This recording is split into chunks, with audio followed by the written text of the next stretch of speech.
All right, so hello everyone, क्या हाल चाल भाई आप सब लोगों के। आई होप कि आप सब बढ़िया हो, मस्त हो, तंदुरुस्त हो, अपने कामों में व्यस्त हो और अच्छे से पढ़ाई लिखाई कर रहे हो, स्वस्थ मस्त आनंदित हो। तो बेटा लास्ट राउंड पे हम लोगों ने न्यूक्लियोफिलिसिटी को पूरी तरह से समझ लिया था कि न्यूक्लियोफिलिसिटी क्या होता है, किस सॉल्वेंट में न्यूक्लियोफिलिसिटी का ऑर्डर क्या होगा। फिर हम लोगों ने देखा कि जो हमारा फ्लोरीन, क्लोरीन, ब्रोमीन, आयोडीन, इन सबों में जो न्यूक्लियोफिलिसिटी का ऑर्डर है वो पोलर ए प्रोटेक में क्या है, डाउन द ग्रुप इंक्रीज हो रहा है, अब polar down the group decrease हो रहा है, अब पोलर ए प्रोटेक में डाउन द ग्रुप इंक्रीज हो रहा है। ऐसा क्यों होता है, क्या प्रॉब्लम थी, उसके सारे चीज़ों को बहुत डिटेल में और बढ़िया तरीके से हम लोगों ने पढ़ा था। तो बेटा अब सॉल्वेंट क्या है, सॉल्वेंट का काम क्या है, न्यूक्लियोफाइल क्या है, न्यूक्लियोफाइल का काम क्या है, न्यूक्लियोफिलिसिटी क्या होता है, बेसिसिटी क्या होता है, ये सारी बातों को हम लोगों ने समझ लिया। अब अगर हम लोग इन सभी बातों को समझ लिए हैं बेटा, तो आज हम लोग पढ़ते हैं सॉल्वेंट फॉर SN1 रिएक्शन, यानी कि SN1 रिएक्शन के लिए कौन सा सॉल्वेंट ज़्यादा प्रीफर करेंगे हम लोग, या फिर कौन सा सॉल्वेंट को हम लोग यूज करने की सबसे अधिक कोशिश करेंगे। ठीक बात है, तो इसको ध्यान से समझना, इसको ढंग से समझाने की जिम्मेदारी मेरी, तो समझाने वाला जिम्मेदारी मेरे पे छोड़ दो, समझने वाला काम आप करना। जब चैप्टर कंप्लीट हो जाएगा तो आप दुनिया का कोई भी बुक रीड कर लो क्लास 12th लेवल तक। जब चैप्टर कंप्लीट हो जाएगा तो दुनिया का आप कोई भी बुक क्लास 12th लेवल तक रीड कर लेना। एक भी पॉइंट कहीं से कम मिल जाए आपको, या कोई भी मटेरियल आप रीड करना, कोई भी पॉइंट अगर आपको कम मिल गया, लगा सर यहाँ पे तो अधिक था, ये बात कम समझाई आपने, नहीं जी, हर एक चीज़ को मैं प्रॉपर टाइम देता हूँ, इसी वजह से हम लोग थोड़ा सा धीरे भी चल रहे हैं, है ना। चलो कोई दिक्कत नहीं है, धीरे चल रहे हैं, चलो उसकी जिम्मेदारी मेरी है। तो मोस्ट प्रोबेबली कल या परसों तक आपका चैप्टर कंप्लीट हो जाएगा, ये बहुत अधिक उड़ के जाएगा तो परसों जाएगा। बाकी हम लोगों ने लगभग 60 to 70% चैप्टर की डन कर ली है। अब बस 2-3 गिनी हुई चीज़ें बची हुई हैं।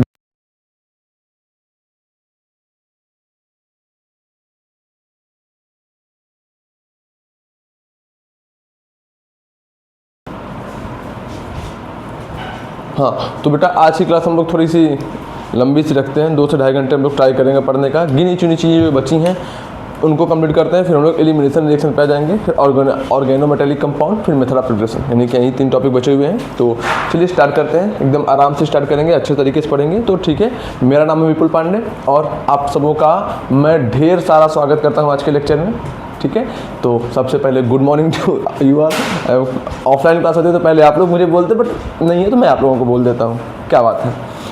अब सर समझते हैं ना कि कौन सा सॉल्वेंट हमें चाहिए, हमें कौन सा सॉल्वेंट चाहिए SN1 रिएक्शन के लिए। चीज़ों को समझते रहते हैं ना, बेसिक से ही, जहाँ से स्टार्ट किए, जहाँ पे छोड़ा था वहीं से दोबारा स्टार्ट करेंगे। आपको पता है वाटर क्या होता है? सर वाटर होता है पोलर प्रोटिक सॉल्वेंट। मैं पूछता हूँ तुमको कैसे पता कि वाटर पोलर प्रोटिक सॉल्वेंट होता है? तो तुम बोलोगे कि सर आपने एक ट्रेंड बताया था, अगर हाइड्रोजन, नाइट्रोजन या अगर फ्लोरीन, नाइट्रोजन या ऑक्सीजन, इन तीनों एटम से हाइड्रोजन की डायरेक्ट अटैचमेंट है, नाइट्रोजन, ऑक्सीजन, फ्लोरीन, इन तीनों ही एटम में से किसी से भी अगर हाइड्रोजन की डायरेक्ट अटैचमेंट है तो उस सॉल्वेंट को हम लोग क्या बोलेंगे? Polar protic solvent. क्या बोलेंगे? Polar protic solvent. ये बात बता रखी है सर? बिल्कुल बता रखी है सर, बढ़िया बता रखी है। अच्छा, तो ये क्या है भाई? ये है पोलर प्रोटिक सॉल्वेंट। अब आपको पता है कि ऑक्सीजन जो है वो हाइड्रोजन से बहुत ज्यादा इलेक्ट्रोनेगेटिव है। यहाँ पर जो हमारे पास ऑक्सीजन है बेटा, यहाँ पर जो हमारे पास ऑक्सीजन है बालक, वो हाइड्रोजन से कहीं ज्यादा इलेक्ट्रोनेगेटिव है। हाँ सर पता है। तो अगर ऑक्सीजन हाइड्रोजन से बहुत अधिक इलेक्ट्रोनेगेटिव है, यानी कि ऑक्सीजन पे हो जाएगा delta negative charge, similarly hydrogen पे हो जाएगा डेल्टा पॉजिटिव चार्ज। तो ऑक्सीजन पे डेल्टा नेगेटिव क्यों होना है और हाइड्रोजन पे डेल्टा पॉजिटिव क्यों होना है, ये आपको बढ़िया से पता है, ये आपको बढ़िया से पता है, इसको बार बार रिपीट करने की जरूरत नहीं है। No sir. अब देखो क्योंकि ये, अब देखो यहाँ पे क्या दिख रहा है आपको यहाँ पे क्या दिख रहा है कि नेगेटिव पॉजिटिव, यहाँ पे पोलैरिटी आ गई कि नहीं? यहाँ पर इस मॉलिक्यूल में एक पोलैरिटी आ गई कि नहीं, कि एक साइड डेल नेगेटिव है, एक साइड डेल पॉजिटिव है। हाँ सर बिल्कुल, मॉलिक्यूल में क्या आ गई? पोलैरिटी आ गई। तो अगर मॉलिक्यूल में पोलैरिटी आ गई तो क्या हो जाएगा बेटा? पोलर। अब क्योंकि इस मॉलिक्यूल में जो पोलैरिटी है ना बेटा, वो बहुत अच्छी खासी है। इस मॉलिक्यूल में अच्छी खासी पोलैरिटी है। क्या है? अच्छी खासी पोलैरिटी है। ठीक है। और दूसरी बात, इस मॉलिक्यूल का जो डाइलेक्ट्रिक कांस्टेंट होता है, डाइलेक्ट्रिक कांस्टेंट को एप्सिलॉन से हम लोग रिप्रेजेंट करते हैं। ये भी क्या होता है? ये भी होता है हाई। क्या होता है? हाई। मतलब आप ये समझ लो कि आप जितना भी पोलर प्रोटिक सॉल्वेंट लोगे उसमें सबसे अच्छा डाइलेक्ट्रिक कांस्टेंट किसका होता है? वाटर का। जितना भी आप पोलर प्रोटिक सॉल्वेंट लोगे उसका डाइलेक्ट्रिक कांस्टेंट क्या होता है? सबसे अधिक किसका होता है? वाटर का। तो इसमें पोलैरिटी भी अधिक है, इसका डाइलेक्ट्रिक कांस्टेंट भी हाई है, इसका मतलब प्रोटिक। इसका मतलब ये क्या हो गया बेटा, प्रोटिक। क्या हो गया, प्रोटिक। तो क्या हो गया, ये पोलर प्रोटिक सॉल्वेंट है ना, समझ में आया। तो इसके बारे में आपको पता चला कि जो पोलर प्रोटिक सॉल्वेंट होते हैं बेटा, पोलर प्रोटिक सॉल्वेंट का होता क्या है, पोलर प्रोटिक सॉल्वेंट में पोलैरिटी भी ठीक ठाक होती है, मतलब बढ़िया होती है। पोलर प्रोटिक सॉल्वेंट में पोलैरिटी मतलब नेगेटिव पॉजिटिव का सेपरेशन, पोलर प्रोटिक सॉल्वेंट में पोलैरिटी अच्छी खासी होती है, पहली बात। दूसरी बात क्या कि पोलर प्रोटिक सॉल्वेंट का डाइलेक्ट्रिक कांस्टेंट भी अच्छा खासा होता है, और पोलर प्रोटिक सॉल्वेंट का जो हमारा डाइपोल मोमेंट होता है म्यू, ये भी क्या होता है, नॉन जीरो होता है, यानी कि ये भी तगड़ा होता है। ठीक बात है, हाँ सर बिल्कुल ठीक बात है। तो सर इन बातों को क्यों बताया, अभी समझ जाओगे, अभी समझ जाओगे मैं क्यों बताया। अब देखो अब मैंने आपको एक बात बताया, डाइलेक्ट्रिक कांस्टेंट एप्सिलॉन। सर इस एप्सिलॉन का मतलब क्या है, डाइलेक्ट्रिक कांस्टेंट का मतलब क्या है, जिस बंदे का डाइलेक्ट्रिक कांस्टेंट ज्यादा है ना, इसको मैं पहले लिख देता हूं, more the dielectric constant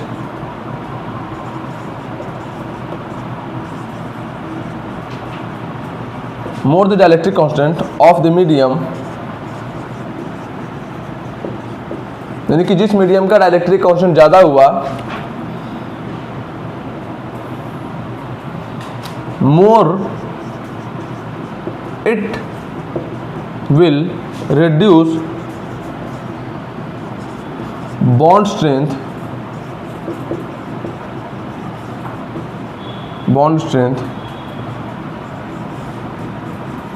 of the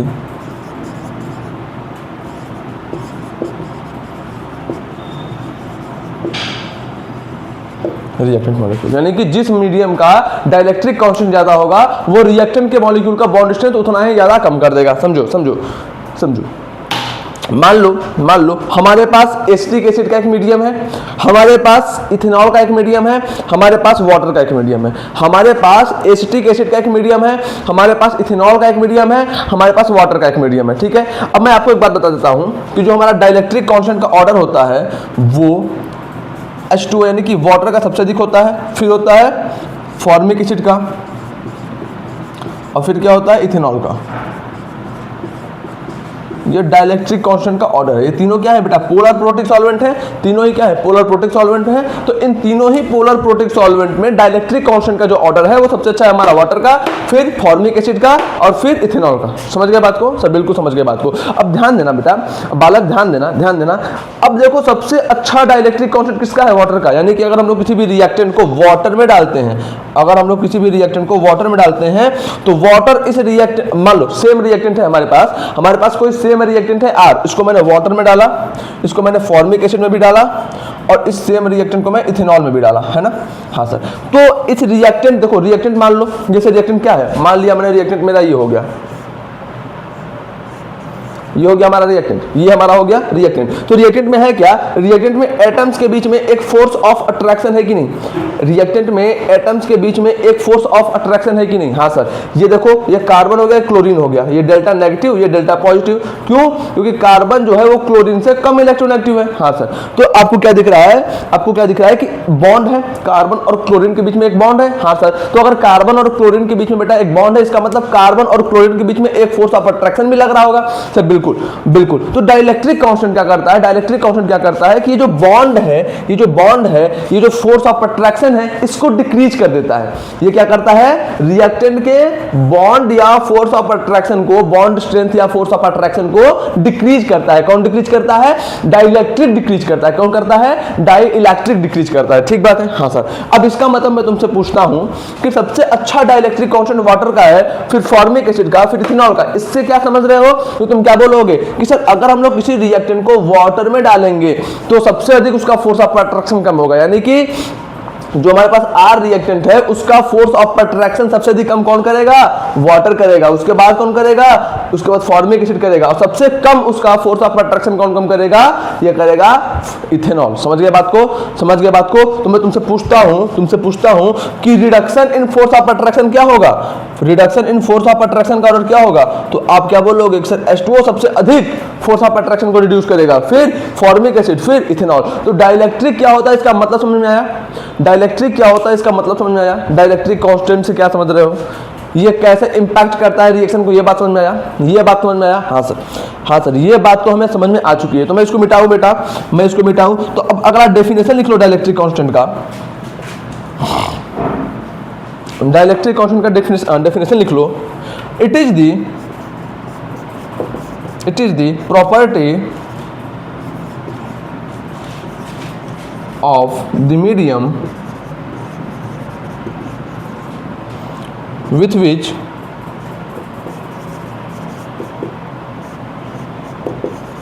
which it decreases the force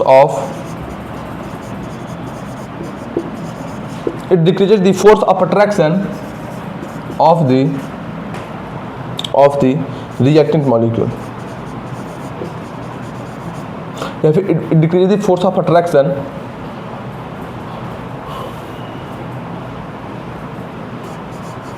between the molecule।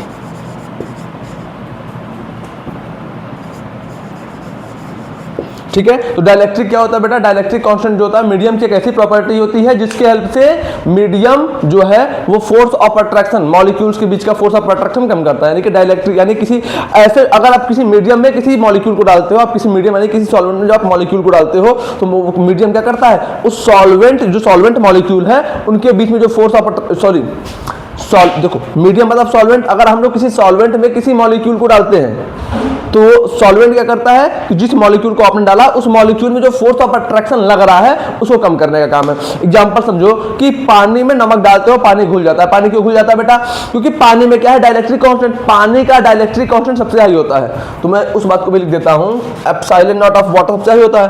और H2O का जो एप्सिलॉन होता है, H2O का जो एप्सिलॉन होता है मतलब H2O का जो डाइलेक्ट्रिक कांस्टेंट होता है वो लगभग कितना होता है? लगभग 81 के बराबर होता है। कितना होता है बेटा? 81। कुछ लोग इसको 80 भी कहते हैं, कुछ लोग 81 भी कहते हैं। तो मेरे को जहां तक याद है कि मैंने 81 लर्न किया था तो मैंने इसको लिख दिया। बाकी आप लोग अपना क्रॉस चेक कर लेना। स्पून फीडिंग अच्छी बात नहीं है, मैंने बोला इसको क्रॉस चेक कर लेना तो कर लेना, खत्म बात। ठीक है, तो वाटर का डाइलेक्ट्रिक कांस्टेंट सबसे अधिक होता है। अब समझो जैसे आपने NaCl को पानी में डाला तो NaCl में आपको क्या दिख रहा है? NaCl में आपको क्या दिख रहा है? ये देखिए हमारा हो गया Na और ये हो गया Cl। तो आपको Na में क्या हो गया? Cl negative, Na positive. ऐसे ही तो NaCl बनता है। हाँ सर, तो पानी का डाइलेक्ट्रिक कांस्टेंट अधिक है। अब पानी क्या करता है बेटा? पानी क्या करता है आपको पता है? H, पानी का स्ट्रक्चर कुछ ऐसा ही हुआ। हाँ सर, पानी का स्ट्रक्चर कुछ ऐसा ही हुआ। बिल्कुल सर, ऐसा ही हुआ। हाँ सर, अब देखो ऑक्सीजन पे डेल्टा नेगेटिव और हाइड्रोजन पे डेल्टा पॉजिटिव। अब ये ऑक्सीजन क्या करेगा? ऑक्सीजन क्योंकि डेल्टा नेगेटिव है तो वो इस सोडियम से एक इंटरैक्शन फोर्स डेवलप करने लगेगा। ऑक्सीजन क्योंकि यहाँ पे डेल्टा नेगेटिव है तो ये ऑक्सीजन इस सोडियम से एक इंटरैक्शन फोर्स डेवलप करने लगेगा। आपको पता है अनलाइक अट्रैक्ट। सिमिलरली ये हाइड्रोजन दोनों डेल्टा पॉजिटिव हैं और आपको पता है कि पोलैरिटी बढ़िया होती है। पोलैरिटी जो होती है पोलर प्रोटिक सॉल्वेंट में बढ़िया होती है। आपको क्या बताया मैंने कि डेल्टा पॉजिटिव क्या है? हाइड्रोजन है। तो ये डेल्टा पॉजिटिव सिमिलरली एक अट्रैक्शन एक इंटरैक्शन Cl नेगेटिव से डेवलप करेगा कि नहीं करेगा? सर बिल्कुल करेगा।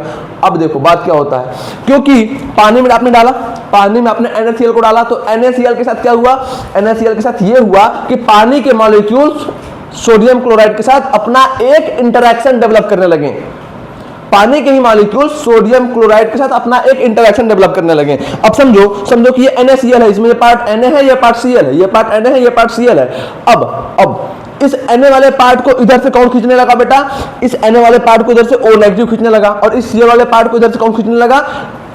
H पॉजिटिव खींचने लगा। तो अब मेरे को एक बात बताओ कि ये हमारे पास NaCl था, इधर से इसको O नेगेटिव खींच रहा, इधर से इसको H पॉजिटिव खींच रहा। तो क्या इनके बीच में ये जो आप मतलब बता रहा हूं कि ये जो इसको O नेगेटिव खींच रहा है और इधर से जो इसको H पॉजिटिव खींच रहा है, इसकी वजह से इनके बीच में हल्का सा सेपरेशन बढ़ जाएगा कि नहीं बढ़ जाएगा? हाँ सर, मतलब मॉलिक्यूल क्या होंगे? मॉलिक्यूल इधर को खींचेंगे और ये मॉलिक्यूल इधर को खींचेगा। तो जैसे ही मॉलिक्यूल इधर को और इधर को खींचा, इनके बीच में एक सेपरेशन बढ़ गया कि नहीं? सर बिल्कुल बढ़ गया। और आपने फिजिक्स में एक फॉर्मूला पढ़ा होगा, NaCl क्योंकि एक आयनिक मॉलिक्यूल है तो आपने पढ़ा होगा कि आयंस के बीच में जो फोर्स ऑफ अट्रैक्शन लगता है या दो चार्ज पार्टिकल के बीच में जो फोर्स ऑफ अट्रैक्शन लगता है उसका फॉर्मूला क्या होता है, KQ1Q2 अपन में R स्क्वायर। क्या होता है, KQ1Q2 अपन में R स्क्वायर। इसका मतलब क्या कि जैसे ही ये मॉलिक्यूल इधर खींचा और ये मॉलिक्यूल इधर खींचा, नीचे R वाला टर्म बढ़ गया, जैसे ही R वाला टर्म बढ़ गया फोर्स ऑफ अट्रैक्शन डिक्रीज हो गया। हालांकि ये मेरा टॉपिक नहीं था, बट मैंने आपको बता दिया कि जो डाइलेक्ट्रिक कांस्टेंट जिस मीडियम का अधिक होता है वो फोर्स ऑफ अट्रैक्शन को कम कैसे करता है। क्योंकि अब देखो NaCl है, तो क्योंकि H2O का डाइलेक्ट्रिक कांस्टेंट ज्यादा है, इसका मतलब Na को O नेगेटिव बहुत जोर से अपनी तरफ खींचेगा। सिमिलरली Cl नेगेटिव को H पॉजिटिव जोर से अपनी तरफ खींचेगा। समझ में आया, समझ में आया। तो डाइलेक्ट्रिक कांस्टेंट कैसे रिएक्शन को अफेक्ट करता है, डाइलेक्ट्रिक कांस्टेंट मॉलिक्यूल के बीच का बॉन्ड डिस्टेंस कैसे कम करता है। और फिर आपको पता है कि एक टाइम के बाद क्या होता है कि Na पॉजिटिव वाला हो जाता है, Cl नेगेटिव वाला हो जाता है, और इस वजह से हमारा जो NaCl है पानी में सॉल्युबल हो जाता है। ठीक बात है, कोई समस्या वाली बात, आई होप कि यहाँ पे कोई समस्या वाली बात नहीं है। तो अब पहले इन सारी बातों को लिखोगे बेटा, उसके बाद हम लोग आएंगे SN1 रिएक्शन पे। जल्दी लिखो इसको।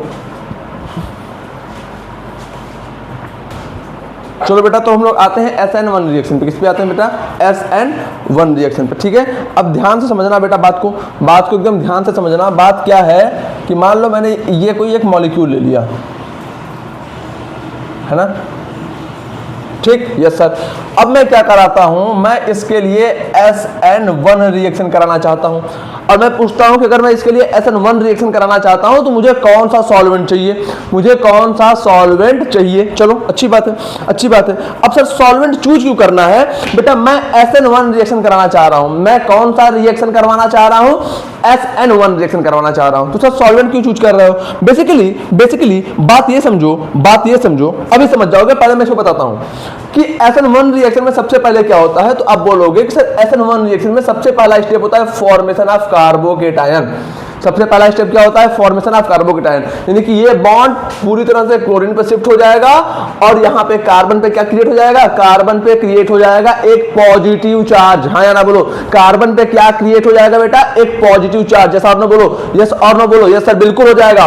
तो अगर कार्बन पे पॉजिटिव चार्ज क्रिएट हो गया और ये जो Cl नेगेटिव है, ये जो क्लोरीन है और ये जो कार्बन है, इसके बीच अगर बॉन्ड टूट गया तो हमें बाई प्रोडक्ट में क्या मिल जाएगा, Cl नेगेटिव। समझ गए बात को। अगर बेटा कार्बन और इस क्लोरीन के बीच का बॉन्ड टूटा तो हमें बाई प्रोडक्ट में क्या मिलेगा, Cl नेगेटिव। ठीक है, छोड़ो इसको, बाई प्रोडक्ट हमको देखना भी नहीं है। सबसे पहला स्टेप क्या हुआ, SN1 रिएक्शन में कि सबसे पहले हमको मिला कार्बोकेटायन। सबसे पहले हमको क्या मिला, कार्बोकेटायन। अच्छा, इस बात को समझो। और मैंने आपको एक बात और बताई थी कि जो हमारा फॉर्मेशन ऑफ कार्बोकेटायन होता है वो हमारा होता है रेट डिटरमाइनिंग स्टेप। वो हमारा क्या होता है, रेट डिटरमाइनिंग स्टेप, है ना। यानी कि कार्बोकेटायन के फॉर्मेशन वाला स्टेप जो होता है वो सबसे स्लोवेस्ट स्टेप होता है। ठीक है क्या, बोलो भाई ठीक है क्या। हाँ सर बिल्कुल ठीक है। तो आपने देखा कि पहले बन गया कार्बोकेटायन। अब मैं तुमसे पूछता हूं कि जो हमारा SN1 रिएक्शन है वो फास्ट कब होगा। SN1, अच्छा दूसरा स्टेप क्या होता है, तो अब बोलते हो कि कार्बोकेटायन तो सर अब आप क्या बोलोगे कि सर कार्बोकेटायन तो बन गया। अब कार्बोकेटायन बनने के बाद क्या होता है, तो तुम बोलोगे कि सर कार्बोकेटायन के बनने के बाद कोई हमारे पास न्यूक्लियोफाइल आता है और ये न्यूक्लियोफाइल इस पॉजिटिव पे अटैक करता है और वहां पे जाके खुद अटैच हो जाता है। तो कैसा सीन बन गया, ये सीन बन गया। क्या ये बात क्लियर है आपको, हाँ सर ये सब बहुत पहले पढ़ा चुके हो, तो तुम्हें सर बताना क्या था। अब मेरे को ये बताओ कि जो न्यूक्लियोफाइल का एडिशन है, ये जो न्यूक्लियोफाइल का एडिशन होता है SN1 रिएक्शन में, ये वाला स्टेप क्या होता है, वेरी फास्ट। क्या होता है, ये वाला स्टेप बहुत फास्ट होता है। और स्लोवेस्ट स्टेप क्या होता है, यानी कि रेट डिटरमाइनिंग स्टेप क्या होता है, ये वाला। मैं तुमसे पूछता हूं कि मेरे को एक बात बताओ, मैं पर्सनली ऐसा चाहता हूं कि SN1 रिएक्शन का रेट थोड़ा सा इंक्रीज हो जाए। मैं आपसे ये पूछता हूं कि मेरे को एक बात बताओ, मैं पर्सनली ये चाहता हूं कि SN1 रिएक्शन का रेट थोड़ा सा इंक्रीज हो जाए। तो ऐसा क्या करें कि SN1 रिएक्शन का रेट इंक्रीज हो जाए। तो बच्चा क्या बोलेगा कि सर देखो SN1 रिएक्शन में जो सेकंड वाला स्टेप है वो तो बहुत तगड़ा है। SN1 रिएक्शन का जो सेकंड स्टेप है वो तो बहुत फास्ट है, इसमें कोई दो राय नहीं है। स्लो क्या है, पहला स्टेप। अगर हम लोग पहले स्टेप को थोड़ा सा फास्ट कर दें, अगर हम लोग पहले स्टेप में जो टाइम जा रहा है उसको थोड़ा सा कम कर दें, तो कहीं ना कहीं हमारा SN1 रिएक्शन का रेट भी फास्ट हो जाएगा। यस और नो, घर पे बैठ के बोलो हाँ या ना। अगर हम लोग ये जो रेट डिटरमाइनिंग स्टेप है, अगर इस स्टेप को थोड़ा सा तेज कर दें तो कहीं ना कहीं SN1 रिएक्शन का रेट भी फास्ट हो जाएगा, हाँ या ना? तो बच्चा बोलेगा बिल्कुल हो जाएगा सर। तो इसके लिए क्या करें, इसके लिए क्या करें? अब ये रेट फास्ट कब होगा? तो बच्चा बोलेगा कि सर अगर फॉर्मेशन ऑफ कार्बोकेटायन फास्ट हो जाए, अगर फॉर्मेशन ऑफ कार्बोकेटायन फास्ट हो जाए, इसका मतलब अगर कार्बोकेटायन का फॉर्मेशन फास्ट होता है, इसका मतलब हमारा जो रेट ऑफ रिएक्शन है वो भी फास्ट हो जाएगा, रेट ऑफ रिएक्शन जो है वो भी फास्ट हो जाएगा। मैं बोला बहुत अच्छी बात, बहुत अच्छी बात है। यानी कि हमें SN1 रिएक्शन का रेट बढ़ाना है, हमें अगर SN1 रिएक्शन का रेट बढ़ाना है तो हमारा जो रेट डिटरमाइनिंग स्टेप है उसको थोड़ा सा फास्ट करना होगा, उसको थोड़ा सा फास्ट करना होगा। बहुत अच्छी बात है। अब देखो इसको फास्ट करने के लिए क्या कर सकते हैं? तो बालक बोलेगा कि सर अभी आप सॉल्वेंट पढ़ा रहे थे ना? मैं बोला हाँ पढ़ा रहा था। तो बच्चा बोलेगा कि सर सॉल्वेंट में आपने एक बात बताई थी कि जो सॉल्वेंट होता है वो करता क्या है? मॉलिक्यूल्स के बीच के फोर्स ऑफ अट्रैक्शन को कम करता है। सॉल्वेंट क्या करता है? मॉलिक्यूल्स के बीच के फोर्स ऑफ अट्रैक्शन को कम करता है, हाँ या ना? हाँ या ना? सर बिल्कुल सही बात है। सॉल्वेंट मॉलिक्यूल के बीच का जो फोर्स ऑफ अट्रैक्शन है उसको कम करेगा, ठीक बात है, बिल्कुल ठीक बात है। तो अब बच्चा बोलेगा कि सर इसका मतलब हम लोग यहाँ पे सॉल्वेंट का यूज कर लें, और अगर हम लोग यहाँ पे किसी अच्छे सॉल्वेंट का, राइट सॉल्वेंट का यूज कर लें, इसका मतलब कि ये जो फॉर्मेशन ऑफ कार्बोकेटायन वाला स्टेप है उसको फास्ट कर सकते हैं, है ना? तो मैं वही बात लिखता हूं with the help of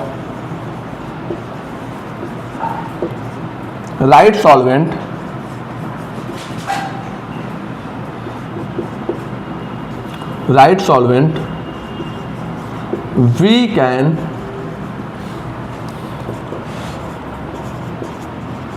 increase the rate of SN1 reaction, है ना? कि SN1 रिएक्शन के रेट को हम लोग बढ़ा सकते हैं एक परफेक्ट, एक सही सॉल्वेंट का यूज करके, ठीक बात है? यस सर ठीक बात है। अब देखो, अब बताओ मेरे को यहाँ पे सही सॉल्वेंट होगा क्या? यहाँ पर सही सॉल्वेंट होगा क्या? तो बच्चा बोलेगा कि सर देखो जो हमारा SN1 रिएक्शन है, SN1 रिएक्शन में हुआ क्या? SN1 रिएक्शन में बेसिकली सबसे पहले हुआ formation of carbocation. SN1 reaction में क्या हुआ? सबसे पहले फॉर्मेशन ऑफ कार्बोकेटायन। तो बच्चा ये बोलेगा कि सर एक बात तो क्लियर है कि SN1 रिएक्शन में कार्बोकेटायन बन रहा है। मैं बोला हाँ बन रहा है। इसका मतलब क्लोरीन और इस कार्बन के बीच का बॉन्ड टूट रहा है। मैं बोला हाँ टूट रहा है। तो बच्चा बोलेगा सर इसका मतलब एक बात तो क्लियर है कि सॉल्वेंट का डाइलेक्ट्रिक कांस्टेंट जितना ज्यादा होगा उतना जल्दी ये बॉन्ड टूटेगा, और जितना जल्दी ये बॉन्ड टूटेगा उतना जल्दी कार्बोकेटायन बनेगा। मैं बोला क्या बात है? बच्चा बोलेगा सर एक बात तो क्लियर है कि जितना जल्दी इस कार्बन और इस क्लोरीन के बीच का बॉन्ड टूटा, जितना जल्दी इस कार्बन और इस क्लोरीन के बीच का बॉन्ड टूटेगा उतना जल्दी ये कार्बोकेटायन बनेगा।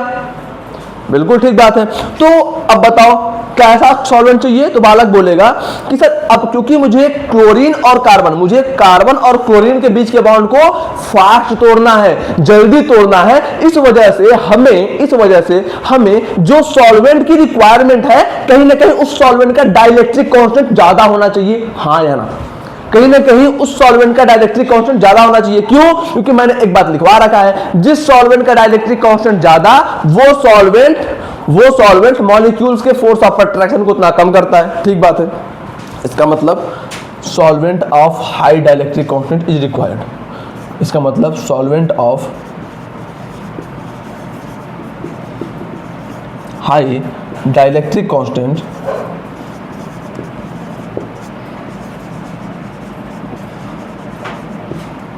Is required. यानी कि SN1 रिएक्शन कराने के लिए हमें कैसे सॉल्वेंट की रिक्वायरमेंट है? जिसका डाइलेक्ट्रिक कांस्टेंट अधिक हो। ठीक बात है? हाँ सर बिल्कुल ठीक बात है। चलो दूसरी चीज अब सर ये कार्बोकेटायन बन तो गया, सर यहाँ पे एनायन भी बन गया। दूसरी चीज हमें ये भी ध्यान देना होगा कि जो कार्बोकेटायन बना अगर ये स्टेबल है तब भी रिएक्शन फास्ट हो जाएगी। मतलब मैं नहीं समझा। बंदा बोल रहा है कि सर ठीक बात है कि सॉल्वेंट का डाइलेक्ट्रिक कांस्टेंट अधिक होगा तो इन दोनों के बीच का बॉन्ड जल्दी टूटेगा। ठीक बात है, लेकिन एक कंडीशन ये भी तो होना चाहिए कि जब ये कार्बोकेटायन बना तो ये भी बंदा स्टेबल हो। तो अगर ये स्टेबल नहीं होगा, अगर ये बंदा, अगर जो कार्बोकेटायन बना अगर ये स्टेबल नहीं होगा तो ये अपने एंड से पूरी जान लगा देगा कि ये बॉन्ड टूटे ना। इधर से इसको बंदा खींच रहा होगा लेकिन ये भी फोर्स लगा के उससे चिपका जाएगा। मैं बोला कि हाँ ये बात भी सही बोले हो कि कंडीशन क्या रिक्वायरमेंट है कि ये कार्बोकेटायन भी स्टेबल होना चाहिए। तो बच्चा बोलेगा कि सर सुनो, एक तरीका है मेरे पास, रीअरेंजमेंट वगैरह होता है, अपने से मॉलिक्यूल खुद को स्टेबल कर रहा है, लेकिन एक एक्सटर्नल फैक्टर भी कार्बोकेटायन को स्टेबल कर सकता है। मैं पूछा क्या? तो बोला कि देखो ये है हमारा कार्बोकेटायन। हाँ सर है। अब बोलेगा बालक कि बच्चा बोलेगा कि सर आपने एक बात पढ़ाया था कि जो H2O है उसमें पोलैरिटी अच्छी खासी होती है। मैं बोला कि हाँ होती है। तो बोलेगा कि सर अच्छी खासी पोलैरिटी होती है, इसका मतलब ये हो गया oxygen del negative, hydrogen del positive. मैं बोला कि हाँ हो गया। इससे क्या मतलब हुआ? तो बोलेगा बस इससे ही मतलब है सर। मैं पूछा क्या? तो बच्चा बोलेगा कि सर देखो ये पॉजिटिव और ये नेगेटिव, इनके बीच में एक इंटरेक्शन डेवलप हो जाएगा। अच्छा, अब बोला कि अभी सर आपने सॉल्वेशन पढ़ाया है, इसका मतलब बहुत सारे H2O के मॉलिक्यूल ऐसे इस कार्बोकेटायन के पास आ जाएंगे। बहुत सारे H2O के मॉलिक्यूल इस कार्बोकेटायन के पास आ जाएंगे और होगा क्या? अब ये इस कार्बोकेटायन के साथ सॉल्वेशन करना शुरू कर देंगे। मैं बोला कि अच्छा इससे क्या होगा? तो बोला कि आपने बात बताया था कि सॉल्वेशन की वजह से जो नेट चार्ज है ये जो नेट पॉजिटिव चार्ज है वो थोड़ा सा कम हो जाएगा, इसका मतलब with the help of solvation. क्योंकि अब देखो एक बात ध्यान देना कि ये सॉल्वेशन किसके वजह से हो रहा है? वाटर की वजह से। तो अगर सॉल्वेशन वाटर सॉल्वेंट की वजह से होता है तो हम लोग उसको हाइड्रेशन कहते हैं। If this solvation process occur because of water molecules then this solution is termed as hydration। तो हाइड्रेशन बेसिकली एक टाइप का सॉल्वेंट ही है, लेकिन यहाँ पे सॉल्वेंट क्या होगा? वाटर होगा। ठीक है। तो अब बेटा बात क्या है कि इस हाइड्रेशन प्रोसेस की वजह से ये जो मॉलिक्यूल है इसकी एनर्जी थोड़ी सी कम हो जाएगी। अब मॉलिक्यूल की एनर्जी कम तो मॉलिक्यूल स्टेबल। ठीक है। इसका मतलब क्या कि सॉल्वेशन से भी ये मॉलिक्यूल स्टेबल हो रहा है। सिमिलरली ये जो Cl, देखो ये डेल्टा पॉजिटिव है ना, हाँ सर ये भी डेल्टा पॉजिटिव है, तो ये क्या हो जाएगा? Delta positive. ये भी क्या हो जाएगा? Delta positive. मान लो हमारे पास Cl नेगेटिव है, मान लो हमारे पास यहाँ Cl नेगेटिव है, तो क्या करेगा? ये डेल्टा पॉजिटिव इस Cl नेगेटिव के साथ भी तो सॉल्वेशन करेगा। यस सर, यानी कि कैटायन और एनायन दोनों को ये बंदा स्टेबल कर रहा है with the help of solvation. तो ये सॉल्वेशन हो क्यों पाया? क्योंकि यहाँ पे मॉलिक्यूल्स में पोलैरिटी थी, वाटर के मॉलिक्यूल्स में पोलैरिटी थी। सॉल्वेशन क्यों हो पाया? क्योंकि वाटर के मॉलिक्यूल्स में पोलैरिटी थी। इसका मतलब कि हमें ऐसा सॉल्वेंट चाहिए जिसके पास डाइलेक्ट्रिक कांस्टेंट है, पहली बात। दूसरी बात हमें यह भी रिक्वायरमेंट है कि polarity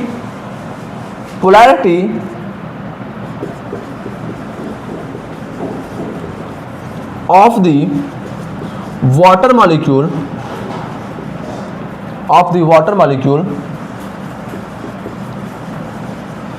also must be high। ठीक बात है। यानी कि वाटर मॉलिक्यूल की पोलैरिटी भी अधिक होनी चाहिए। अब समझो कि अगर मॉलिक्यूल की पोलैरिटी भी अधिक हो गई, मॉलिक्यूल की डाइलेक्ट्रिक कांस्टेंट भी अधिक हो गई, इसका मतलब मॉलिक्यूल का जो डाइपोल मोमेंट होगा, वो भी क्या होगा? वो भी हाई होगा। इसको हाई मैं नहीं लिखता हूं, इसको मैं क्या लिखता हूं? ये क्या होगा? नॉन जीरो होगा। पोलैरिटी अगर आ गई इसका मतलब डाइपोल मोमेंट नॉन जीरो हो गया। ठीक बात है। अच्छा, यानी कि तीनों कंडीशन मिक्स यहाँ पे मैच हो रही हैं, तो इस वजह से हम लोग यहाँ पे क्या लिखते हैं? कि for SN1 reaction polar protic solvent is required. तो फॉर SN1 रिएक्शन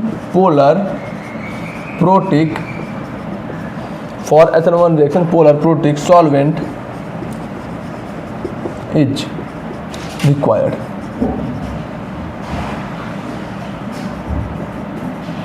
सर ऐसा क्यों बोला? बेसिकली बेटा बात यह है कि SN1 रिएक्शन में जो हमें बनना चाहिए, जो हमें सॉल्वेंट चाहिए, उसका डाइलेक्ट्रिक कांस्टेंट हाई होना चाहिए। ठीक है, ठीक बात है। उसकी पोलैरिटी भी हाई होनी चाहिए। तो ये दोनों कंडीशन किस में होती हैं? ये दोनों कंडीशन होती है हमारी पोलर प्रोटिक सॉल्वेंट में।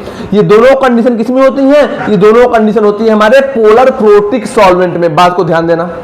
ठीक बात है सर, बिल्कुल ठीक बात है। इसका मतलब क्या कि दोनों कंडीशन जब पोलर प्रोटिक सॉल्वेंट में होती है तो SN1 रिएक्शन को करवाने के लिए किस सॉल्वेंट की अधिक रिक्वायरमेंट होती है? तो अब बोलोगे कि सर PPS यानी कि पोलर प्रोटिक सॉल्वेंट।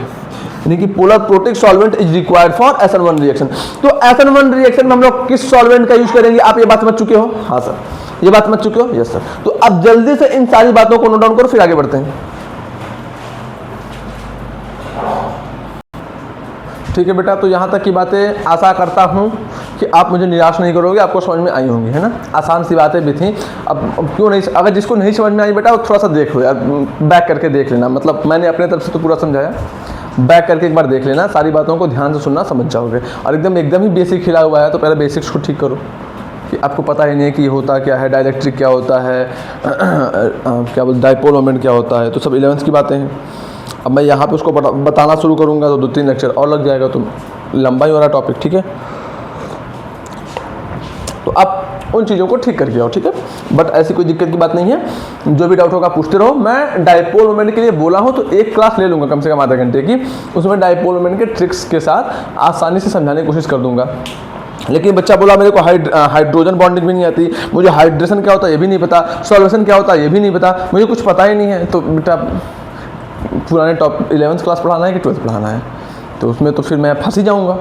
अरे कोई भी बोलने को कोई भी बोल सकता है कि 11th ख़राब है, ऐसे पढ़ा देंगे वैसे पढ़ा देंगे, बट सच बात यही है कि जिसका 11th ख़राब है कहीं ना कहीं उसका थॉट प्रोसेस भी ख़राब हो चुका है। जो बंदा 11th में मक्कारी करके आया, समझो कि एक बंदा ऐसा है कि जो पूरा 11th अच्छे से पढ़ते हुए आया, 10th अच्छे से पढ़ते हुए आया है। एक बंदा ये है कि 10th 11th में मक्कारी करके आया है, 10th 11th में मक्कारी करके आया, ठीक से पढ़ा नहीं है, तो क्या उसके सोचने की क्षमता अच्छी रहेगी? अच्छी रहेगी? नहीं सर, नहीं रह पाएगी। क्यों? क्योंकि वो बेटा अपने कंफर्ट जोन में आ गया है ना। अब इंसान जब अपने कंफर्ट जोन में आ जाता है तो उसके साथ यही सबसे बड़ी प्रॉब्लम है कि वो थॉट प्रोसेस को अपने लूज कर देता है। तो उसको मेंटेन करना पड़ेगा। मेंटेन कैसे होगा? दिमाग लगाओ, यहाँ पे समझने का प्रयास करो, सोचो, अपने तरफ से एफर्ट डालो। अब मान लो तुमको हाइड्रोजन बॉन्डिंग समझ में नहीं आई तो लेक्चर कंप्लीट करो, जाओ यूट्यूब पे इतने सारे वीडियो पड़े हैं, थोड़ा सा 10 मिनट 5 मिनट में हाइड्रोजन बॉन्डिंग के छोटे से वीडियो देख लो, वहाँ से एक रफ आइडिया ले लो और आ जाओ यहाँ पे।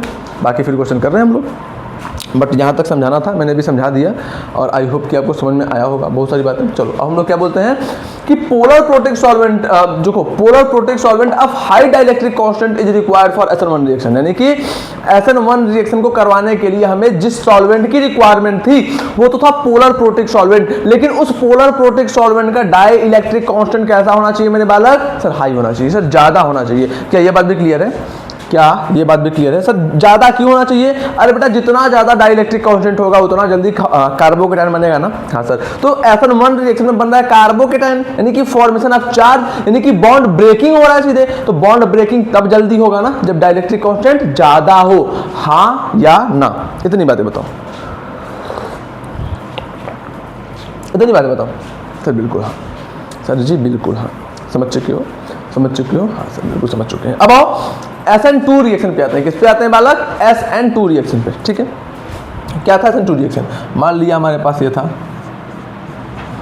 इसका रिएक्शन हम लोगों ने कराया था किसी OH नेगेटिव से। क्या बना था? क्या बना था?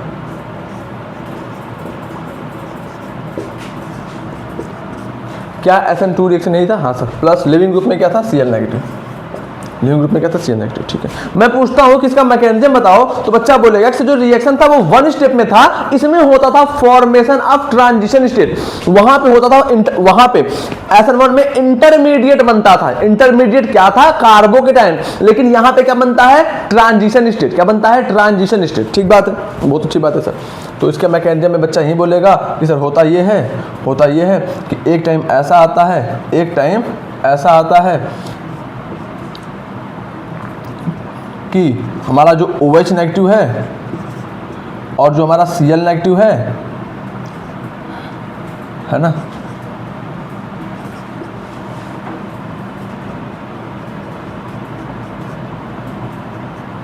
ये क्या हो गया हमारा H,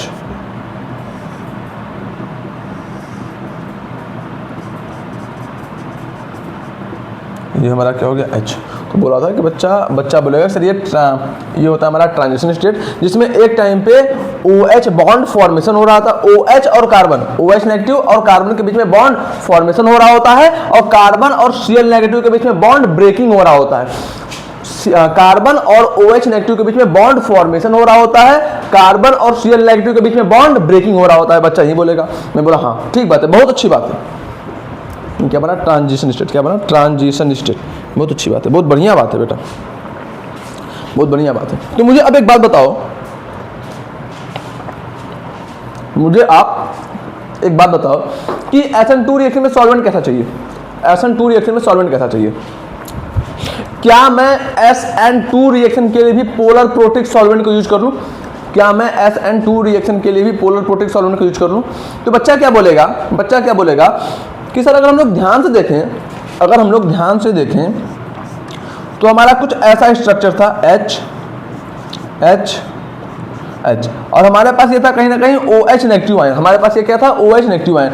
ये OH नेगेटिव आयन आके पीछे से अटैक कर रहा होता था और ये बंदा लीव कर रहा होता था, यानी कि ये अटैकिंग और ये लिविंग दोनों प्रोसेस होता था साइमल्टेनियसली, साथ साथ। ये अटैकिंग प्रोसेस और ये लिविंग प्रोसेस दोनों साथ साथ होते थे, साइमल्टेनियस होते थे, एक साथ होते थे।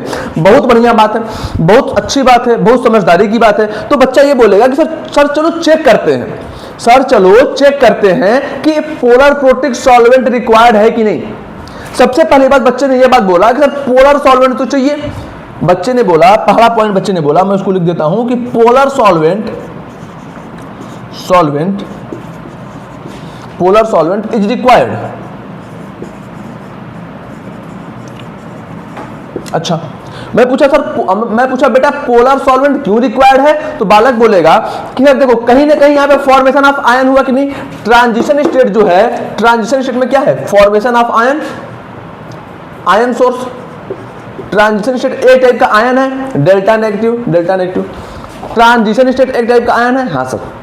यानी कि आयंस अगर है, यानी कि ये आयन अपने आप तो आयन नहीं होगा, इस आयन का फॉर्मेशन हुआ होगा, हाँ सर। और आयन का फॉर्मेशन कहां से होता है, with the help of polarity. हमने देखा था H2O का एग्जांपल देखा था, H2O का एग्जांपल देखा था। ये हो गया हमारा O, ये हो गया हमारा H, ये हो गया हमारा H, ये डेल्टा पॉजिटिव, ये डेल्टा नेगेटिव, है ना। और यहाँ पे क्या था, यहाँ पे मान लो मैंने ले लिया था Cl, ठीक है, Cl, और यहाँ पे मैंने ले लिया था R कोई। तो हुआ क्या था कि R के ऊपर डेल्टा पॉजिटिव हो जाएगा, Cl के ऊपर डेल्टा नेगेटिव हो जाएगा। तो कहीं ना कहीं ये H पॉजिटिव के मॉलिक्यूल इस Cl के साथ इंटरेक्शन शो करने लगे थे, जिसकी वजह से R और Cl की देखो ये H पॉजिटिव के जो मॉलिक्यूल्स हैं वो इस Cl के साथ एक इंटरेक्शन करने लगे थे। और ये जो ऑक्सीजन के मॉलिक्यूल हैं, ये जो हमारे ऑक्सीजन O नेगेटिव के मॉलिक्यूल हैं, O डेल्टा नेगेटिव के मॉलिक्यूल हैं, वो इस R पॉजिटिव के साथ इंटरेक्शन करने लगे थे। हाँ या ना बोलो सर, बिल्कुल सही बात है। तो इस वजह से हुआ क्या था कि ये R इधर को चला गया, ये Cl इधर को चला गया, जिसकी वजह से बन गया R पॉजिटिव Cl नेगेटिव। यानी कि आयंस के फॉर्मेशन के लिए पोलैरिटी की जरूरत पड़ी कि नहीं पड़ी, पोलैरिटी की जरूरत पड़ी कि नहीं पड़ी, हाँ सर बिल्कुल पड़ी। तो सर डाइलेक्ट्रिक कांस्टेंट क्या था बेटा, डाइलेक्ट्रिक कांस्टेंट ज्यादा होने की वजह से इसके आसपास बहुत अधिक मॉलिक्यूल आ जाते हैं और बहुत ज्यादा पोलैरिटी लगते हैं करने। ठीक बात है सर, बिल्कुल ठीक बात है। यानी कि वहां से आप एक बात तो समझ चुके हो कि जो भी मॉलिक्यूल चाहिए हमें पोलर तो चाहिए। क्यों पोलर क्यों चाहिए, ताकि आयंस का फॉर्मेशन हो सके, है ना। तो यही लिखा हूं कि polar solvent is required such that for ion formation. ठीक है, मैं, हाँ अच्छी बात है। मैं पूछता हूं कि वो पोलर प्रोटिक होना चाहिए कि वो पोलर एप्रोटिक सॉल्वेंट होना चाहिए। तो बच्चा क्या सोचेगा कि सर चलो सोचते हैं इस पे। बच्चा क्या बोलेगा कि सर इस पे थोड़ा सा सोचते हैं, दिमाग लगाते हैं, अपना राय मशवरा करते हैं और उसके बाद इसको हम लोग कंक्लूड करते हैं। पहले कुछ एक्टिविटी किया जाए, फिर उसको हम लोग क्या करेंगे, फिर इसको हम लोग इसकी एक्टिविटी करते हैं, ऑब्जर्व करते हैं, उसके बाद हम लोग इसका कंक्लूजन देंगे। मैं बोला चलो क्या एक्टिविटी किया जाए। तो बच्चा बोलेगा कि सर पहली बात तो हमें ये लिख लेने दो, उसके बाद इरेज करो, फिर नेक्स्ट पेज पे एकदम इत्मीनान से एक्सेस करते हैं हम लोग। तो पहले आप लिख लो इसको, क्योंकि मेरे को जगह की जरूरत पड़ेगी। तो चलो स्टार्ट हो गया। चलो बेटा आगे का कॉन्सेप्ट देखते हैं। आगे का कॉन्सेप्ट क्या है कि जिन चीज़ों को हम लोगों ने पढ़ा अब उसको आगे बढ़ाते हैं कि पोलर प्रोटिक सॉल्वेंट का रिक्वायरमेंट है कि पोलर एप्रोटिक सॉल्वेंट का रिक्वायरमेंट है। यही पढ़ना है ना, हाँ तो यही पढ़ना है। तो सबसे पहले देखो हम लोगों ने सारी चीज़ें कर रखी थी, हाँ मैकेनिज्म लिख दिया मैं डायरेक्ट। अब मुझे एक बात बताओ, क्लास 11th में आपने एक टर्म पढ़ा होगा, साथ लिखो। क्लास 11 में आपने एक टर्म पढ़ा होगा, more is the hydrogen bonding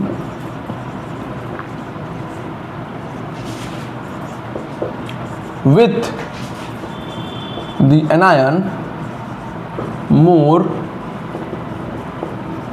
is the anion stability।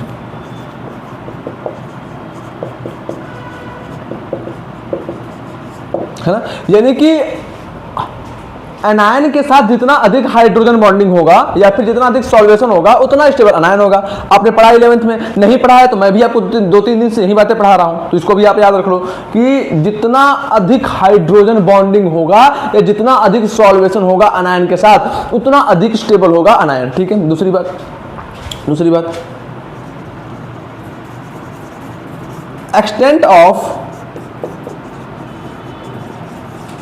extent of hydrogen bonding with the anion is directly proportional। extent of hydrogen bonding with the anion is directly proportional to the, किसके directly proportional होगा बेटा, ये किसके directly proportional होगा बेटा, तो आप क्या बोलोगे, is directly proportional to the charge density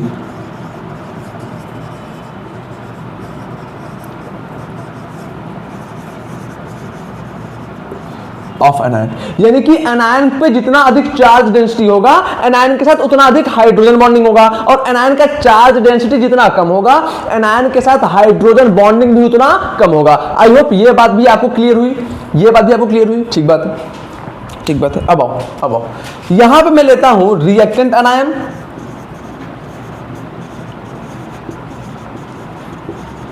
और यहां पे मैं लेता हूं प्रोडक्ट एनायन।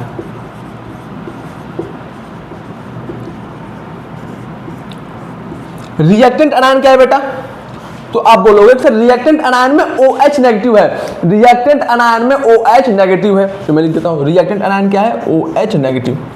ठीक बात है। प्रोडक्ट एनायन क्या है, तो आप क्या बोलोगे सर प्रोडक्ट साइड जो एनायन दिख रहा है वो हमें कहीं ना कहीं ये ट्रांजिशन स्टेट दिख रहा है। प्रोडक्ट साइड में जो एनायन दिख रहा है वो कहीं ना कहीं ये ट्रांजिशन स्टेट दिख रहा है, तो मैं वही लिख देता हूं यहां पे कि प्रोडक्ट एनायन में क्या लिख देंगे, ट्रांजिशन स्टेट।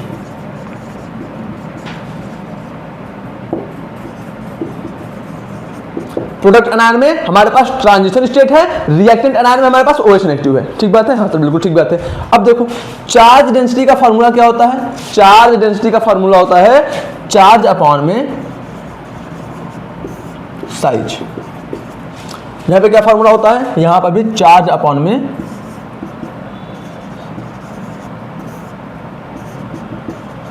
ठीक बात है सर, बिल्कुल ठीक बात है सर। चलो आगे देखते हैं।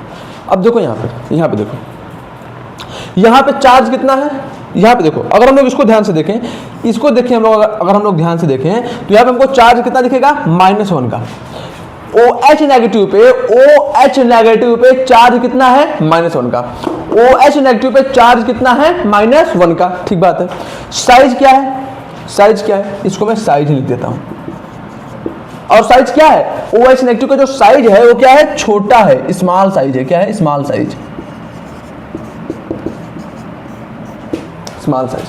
ठीक बात है। इतनी बातें क्लियर हुई कि जो हमारे पास OH नेगेटिव है इसका हम लोग निकाल रहे थे चार्ज डेंसिटी, तो हमको क्या मिला कि जो चार्ज जो है OH नेगेटिव पे वो -1 का चार्ज है, और जो इसका साइज है वो क्या है, स्मॉल है। साइज क्या है, छोटा है। चलो अच्छी बात है।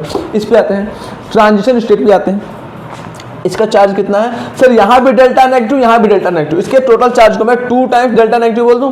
अब देखो जो डेल्टा नेगेटिव चार्ज है बेटा वो कंप्लीट नेगेटिव से तो कम होगा। डेल्टा नेगेटिव मतलब थोड़ा सा पार्शियल चार्ज आ जाना, डेल्टा मतलब थोड़ा सा पार्शियल चार्ज आ जाना। चलो मैं इसको मान लेता हूं, चलो आपकी सेटिस्फैक्शन के लिए मैं मान लेता हूं कि जो delta negative plus delta negative मिलकर क्या होगा, 1 -1। मैंने मान लिया, आपकी खुशी के लिए मैंने मान लिया।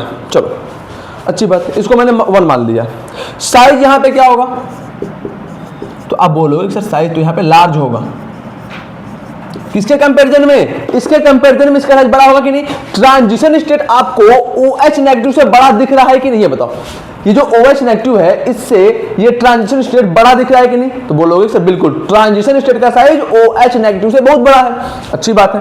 तो अब मुझे ये बताओ कि अगर इसका साइज बड़ा है, इसका साइज छोटा है, चार्ज दोनों में सेम है, इसका साइज छोटा है, इसका साइज बड़ा है, तो मैं तुमसे पूछता हूं कि चार्ज डेंसिटी किसका बड़ा होगा, तो आप बोलोगे सर जिसका साइज छोटा उसका चार्ज डेंसिटी बड़ा।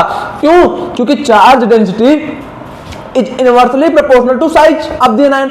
Charge density is inversely proportional to size, यानी कि इसका साइज छोटा है तो इसका जो चार्ज डेंसिटी होगा वो अधिक होगा, इसका जो चार्ज डेंसिटी होगा वो कम होगा। क्या ये बात क्लियर हुई? ट्रांजिशन स्टेट का चार्ज डेंसिटी कम होगा, रिएक्टेंट में जो हमारे पास OH नेगेटिव है इसका चार्ज डेंसिटी अधिक होगा। ठीक बात है, ठीक बात है। पहले आप इसको लिखो, उसके बाद हम लोग आगे चलते हैं। जल्दी लिखो।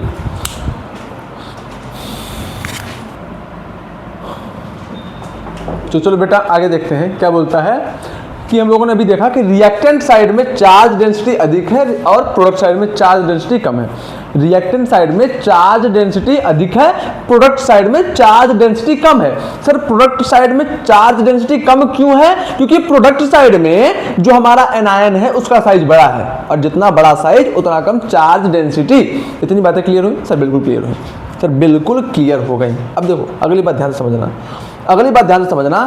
हम लोग ये चेक कर रहे थे कि हम लोग polar protic solvent SN2 reaction के लिए ले सकते हैं कि नहीं ले सकते? हाँ या ना? सर बिल्कुल। तो एक बात लिखो, एक बात लिखो, मैंने आपको एक कॉन्सेप्ट पढ़ाया था कि polar protic solvent, polar protic solvent can show, क्या लिखा है? Polar protic solvent can show hydrogen bonding, है ना? Polar protic solvent, polar protic solvent can show hydrogen bonding with the anion, है ना? Hydrogen bonding with the anion and greater, अरे यार लिख जा, and greater the charge density,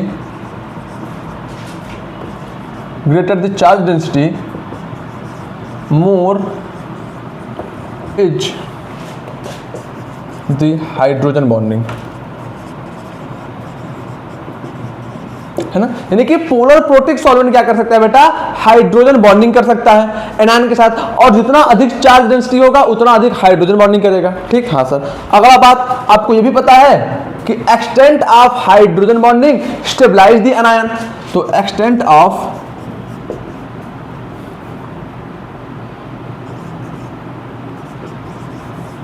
या फिर मैं इसको ऐसे लिखता हूं, more the hydrogen bonding, more the hydrogen bonding with the anion,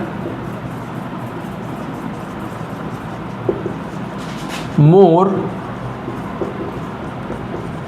is the anion stability.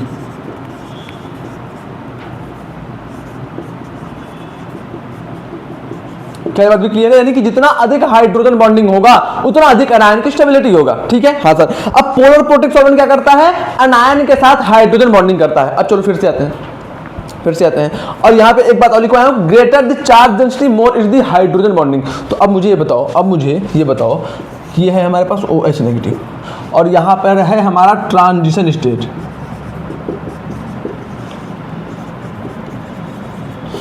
इन दोनों में ज्यादा हाइड्रोजन बॉन्डिंग कहां होगी? इन दोनों में ज्यादा हाइड्रोजन बॉन्डिंग कहां होगी? तो आप क्या बोलोगे कि सर OH नेगेटिव के साथ क्या होगा? More hydrogen bonding. अब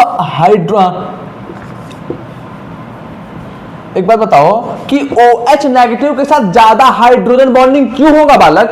OH नेगेटिव के साथ ज्यादा हाइड्रोजन बॉन्डिंग क्यों होगा बालक? तो आप बोलोगे कि सर इसके पीछे का केवल और केवल एक रीजन है कि इसका साइज छोटा है, जिसकी वजह से इसका चार्ज डेंसिटी, इसका जो रो है, इसका जो चार्ज डेंसिटी है वो क्या है? बड़ा है। अगर इसका चार्ज डेंसिटी बड़ा है तो मोर is the charge density, more is the hydrogen bonding, यानी कि यहाँ पे जो हाइड्रोजन बॉन्डिंग होगा इसके साथ वो क्या होगा? लेस होगा। तो यहाँ पे लिखेंगे लेस H बॉन्डिंग।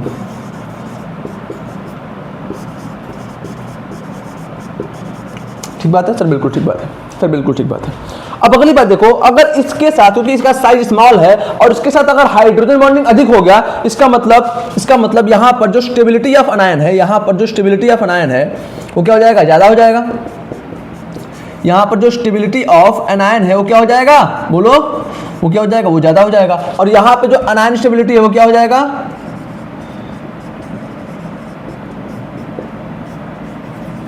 कम हो जाएगा। हाँ या ना बोलो, हाँ या ना बोलो सर। बिल्कुल, क्योंकि यहाँ पे हाइड्रोजन बॉन्डिंग अधिक है तो यहाँ पे अनायन स्टेबिलिटी ज़्यादा और यहाँ पे अनायन स्टेबिलिटी कम। तो मुझे अब एक बात बताओ, मुझे अब आप एक बात बताओ कि अगर OH नेगेटिव रिएक्टेंट के साइड अधिक स्टेबल हो गया, अगर OH नेगेटिव रिएक्टेंट के साइड ही अधिक स्टेबल हो गया तो ये प्रोडक्ट की साइड मूव करेगा। केमिकल रिएक्शन क्यों हो रहा है, अटैक क्यों हो रहा है, ये सारी प्रोसेस इस वजह से हो रहा है ना, ताकि मॉलिक्यूल में स्टेबिलिटी आए। हाँ सर, अगर मॉलिक्यूल यहीं पे स्टेबल हो गया तो मोर स्टेबल साइड से लेस स्टेबल साइड मूव करेगा क्या, मूव करेगा क्या? तुम यहाँ पे स्टेबल हो, बढ़िया बैठे हुए हो, तो तुम धूप में खड़े होने जाओगे क्या, गर्मी में मरने जाओगे क्या? सर नहीं जाएंगे ना, सर नहीं जाएंगे ना। क्यों? क्योंकि मैं अपने रूम में एसी में फैन में कूलर में ऑलरेडी स्टेबल हूं। मुझे क्या चुनना चाहिए, मुझे दिमाग में कीड़े थोड़ी ना काट रहे हैं कि मैं जाऊं धूप में मरने। बोला हाँ, बस वही बात कि ये मॉलिक्यूल ऑलरेडी स्टेबल है। ये मॉलिक्यूल पोलर प्रोटिक सॉल्वेंट, अगर हम लोग पोलर प्रोटिक सॉल्वेंट लेते हैं तो इस मॉलिक्यूल के साथ बहुत ज्यादा हाइड्रोजन बॉन्डिंग हो जाता है, जिसकी वजह से ये मॉलिक्यूल ऑलरेडी बहुत अधिक स्टेबल हो जाता है। रिएक्टेंट साइड में ही इसका साइज छोटा है, जिस वजह से रिएक्टेंट साइड में ही ये मॉलिक्यूल ज्यादा स्टेबल हो जाता है। अब क्योंकि मॉलिक्यूल रिएक्टेंट साइड में ही ज्यादा स्टेबल हो गया तो ये प्रोडक्ट साइड कभी प्रोडक्ट बनाने की कोशिश ही नहीं करेगा, और कभी प्रोडक्ट बनाने की कोशिश ही नहीं करेगा तो SN2 रिएक्शन फेवर ही नहीं हो पाएगी, SN2 रिएक्शन हो ही नहीं पाएगी। हाँ सर, समझ में आया, समझ में आया। इस वजह से हम लोग ये लिखते हैं, अगला पॉइंट लिखते हैं, as the reactant molecule become stable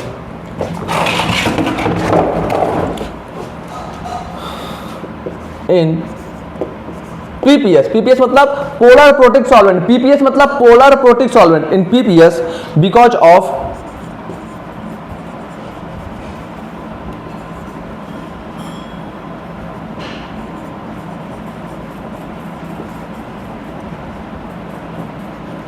of hydrogen bonding.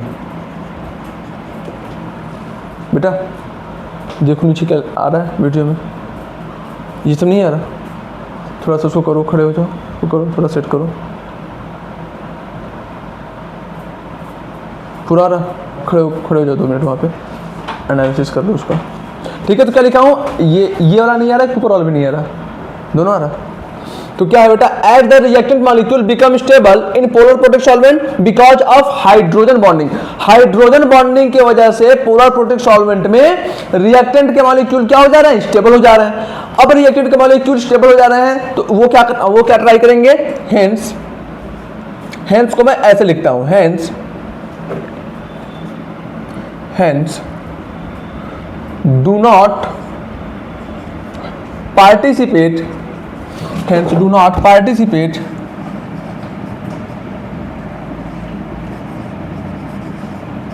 In reaction.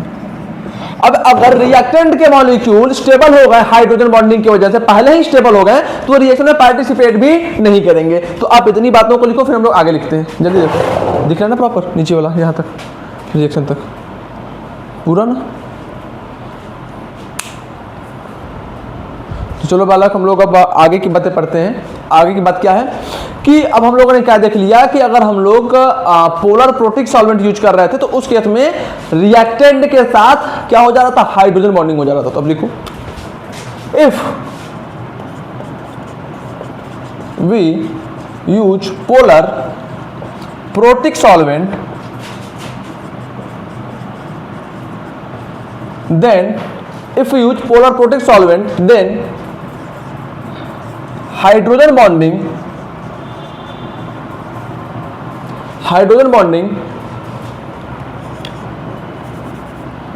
occur more at smaller anion। समझ पा रहे बात को, यानी कि अगर हम लोग क्या करते थे बेटा, अगर हम लोग ऐसा करते हैं कि पोलर प्रोटिक सॉल्वेंट यूज करते हैं तो हाइड्रोजन बॉन्डिंग जो है वो स्मॉलर अनायन पे ज्यादा हो जाता है, occur more at smaller anion, hence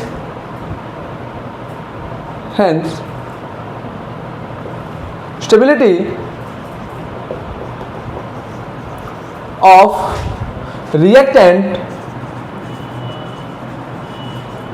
reactants smaller anion increases.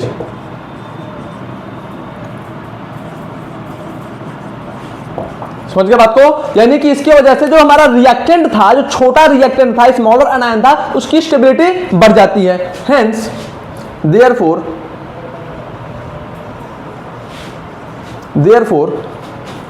ठीक से लिखता हूं मैं, therefore smaller anion become stable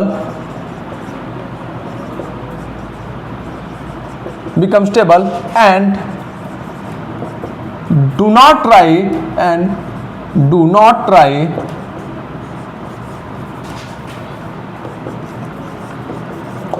not try to participate in the reaction. Do not try to participate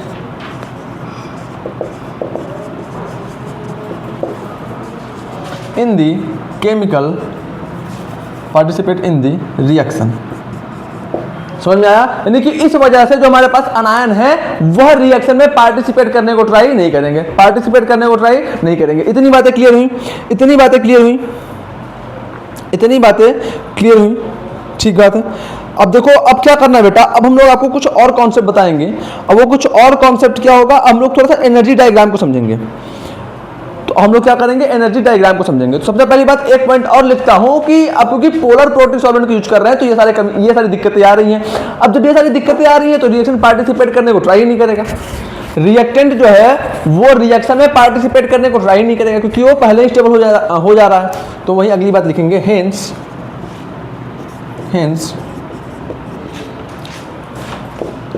we should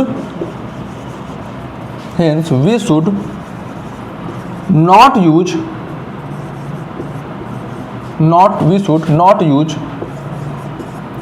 polar protic solvent in SN2 reaction.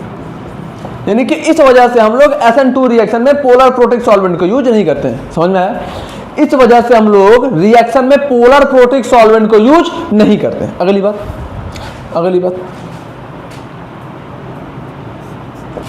बात पे आते हैं. अब सर अगर पोलर प्रोटिक सॉल्वेंट को यूज नहीं करेंगे तो किस सॉल्वेंट को यूज करेंगे? तो अगला पॉइंट लिखो, solvent having polarity is used for the reaction. मतलब हम लोग वो सॉल्वेंट यूज करेंगे जिसमें पोलैरिटी हो. रिएक्शन के लिए हम लोग उन सॉल्वेंट का यूज करेंगे जिसमें क्या हो, पोलैरिटी हो. पहली बात. दूसरी बात, अब पोलैरिटी वाले सॉल्वेंट को यूज क्यों करना है सर? क्योंकि हम लोगों ने देखा था कि जो ट्रांजिशन स्टेट बना था उसके पास भी एक पोलैरिटी था. बिल्कुल ठीक बात है सर. तो क्योंकि ट्रांजिशन स्टेट के पास पोलैरिटी था तो ट्रांजिशन स्टेट जो है वह अपने पोलैरिटी वाले फॉर्म में रह सके, इस वजह से हम लोग क्या करते हैं, इस वजह से हम लोग पोलैरिटी वाले सॉल्वेंट भी यूज करते हैं. यानी कि ऐसा सॉल्वेंट यूज करेंगे जिसमें एक पोलैरिटी हो. क्यों? क्योंकि अगर सॉल्वेंट के पास पोलैरिटी है तो ट्रांजिशन स्टेट भी अपने पोलैरिटी फॉर्म में रहेगा. दूसरी बात अगली बात लिखता हूं मैं, है ना. Use for the reaction such that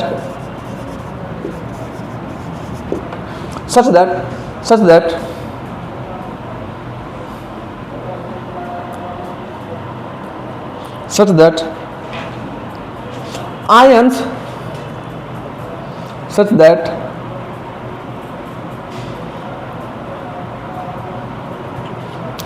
क्या लिखा हूं, such that ions remains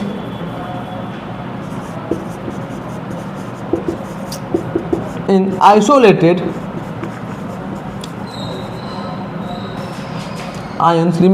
isolated form.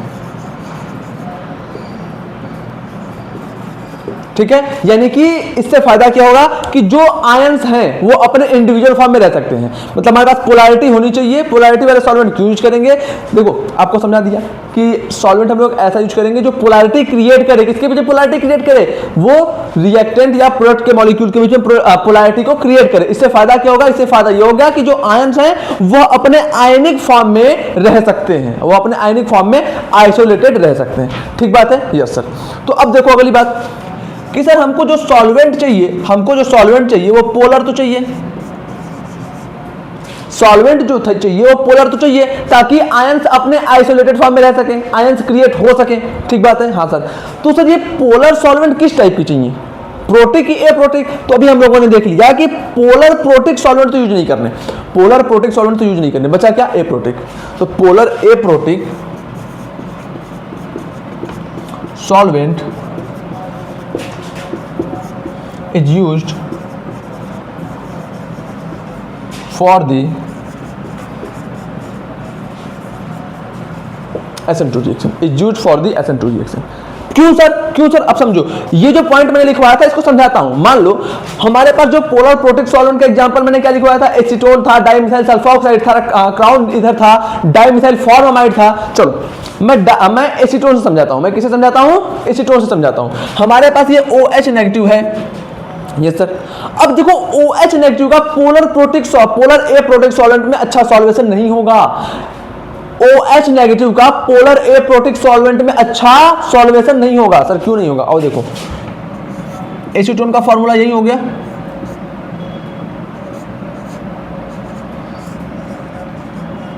यही हो गया कि नहीं सर, बिल्कुल यही हो गया, बिल्कुल यही हो गया।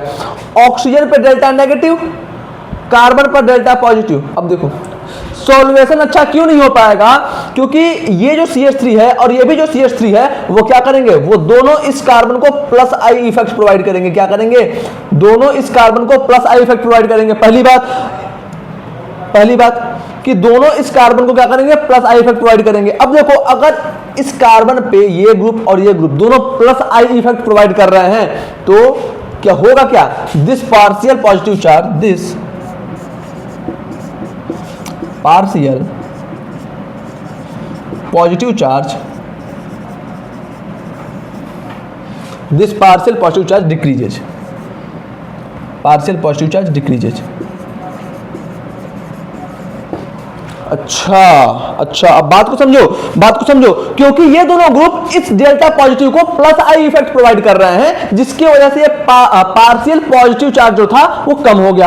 अब अगर ये बेटा पार्शियल पॉजिटिव चार्ज का मैग्नीट्यूड कम हो गया तो क्या OH नेगेटिव और इसके बीच में अच्छा सॉल्वेशन हो पाएगा, बढ़िया सॉल्वेशन हो पाएगा? सर नहीं हो पाएगा। क्या ट्रांजिशन स्टेट में और उसमें ज्यादा बढ़िया सॉल्वेशन हो पाएगा? नहीं हो पाएगा। यानी कि ये बस किसके काम में आ गया, ये बस पोलैरिटी को क्रिएट करने के काम में आ पाएगा। यानी कि इस पार्शियल पॉजिटिव को देख के जो ट्रांजिशन स्टेट के मॉलिक्यूल है वो भी इसकी तरफ भागेंगे और इसके ये जो मॉलिक्यूल है वो भी इसकी तरफ भागेगा, लेकिन अच्छा सॉल्वेशन नहीं कर पाएगा। समझ पाए? इस पार्शियल पॉजिटिव चार्ज को देख के, क्योंकि यहाँ पे पार्शियल पॉजिटिव है, सर बिल्कुल है, और इस पार्शियल पॉजिटिव का जो मैग्नीट्यूड है वो भी बहुत कम है। इस पार्शियल पॉजिटिव का जो मैग्नीट्यूड है वो भी बहुत कम है। सर ये भी अच्छी बात है। अब क्योंकि इसका मैग्नीट्यूड कम है तो इनके और इसके बीच में इंटरेक्शन बहुत ज्यादा नहीं हो पाएगा। सिमिलरली ट्रांजिशन स्टेट और इस पार्शियल पॉजिटिव में भी इंटरेक्शन बहुत ज्यादा नहीं हो पाएगा। बहुत अच्छी बात है। इसका मतलब ये पार्शियल पॉजिटिव चार्ज सिर्फ और सिर्फ आयंस के क्रिएशन में काम आएगा, न कि परफेक्ट सॉल्वेशन में। ठीक बात है, हाँ सर। तो आयंस का क्रिएशन चाहिए था, आयंस का क्रिएशन हो गया, सॉल्वेशन अच्छा नहीं हुआ। अब जब सॉल्वेशन अच्छा नहीं हुआ तो रिएक्टेंट का मॉलिक्यूल ज्यादा स्टेबल भी नहीं हो पाएगा। हाँ सर। अब ये इस वजह से वो SN2 रिएक्शन में पार्टिसिपेट कर लेगा। तो हम लोग पोलर ए प्रोटिक सॉल्वेंट को SN2 रिएक्शन में क्यों यूज करते हैं, आई होप कि आपको अभी तो समझ में आ गया होगा। ठीक है। तो आप जल्दी से लिख लो इन सारी बातों को। फिर हम लोग कहाँ पे चलते हैं, एक्टिवेशन एनर्जी पे। जल्दी लिखो।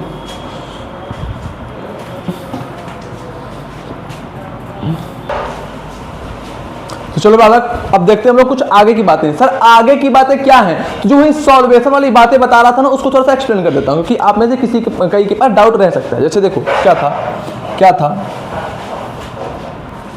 चलो बालक, हम लोग थोड़ा सा देखते हैं ध्यान से क्या है बेटा यहाँ पे कि यहाँ पे दो साइड से इस पार्शियल पॉजिटिव को मिल रहा है प्लस आई इफेक्ट, दो साइड से यहाँ पे इस पार्शियल पॉजिटिव को क्या मिल रहा है प्लस आई इफेक्ट। तो due to this plus I effect net positive charge decreases, net partial positive charge decreases. तो इस प्लस आई इफेक्ट के वजह से जो नेट पार्शियल पॉजिटिव चार्ज है वो डिक्रीज कर जाएगा सर। क्यों? क्योंकि प्लस आई इफेक्ट क्या करता है, प्लस आई इफेक्ट क्या करता है, पॉजिटिव चार्ज को कम करता है और केटायन को स्टेबल करता है। क्योंकि जिस बंदे पे जितना अधिक चार्ज होगा वो बंदा उतना अधिक अनस्टेबल।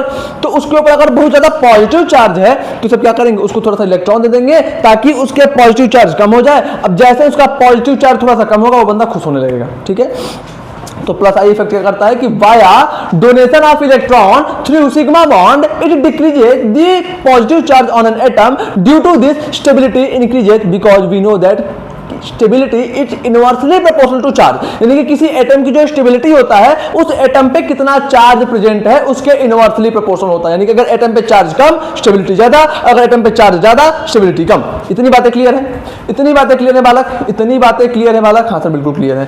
तो इस प्लस आई इफेक्ट की वजह से इस पे जो डेल्टा पॉजिटिव चार्ज है वो कम हो जाता है, इसका जो डेल्टा पॉजिटिव चार्ज है वो कम हो जाता है। अच्छी बात है, बहुत सुंदर बात है।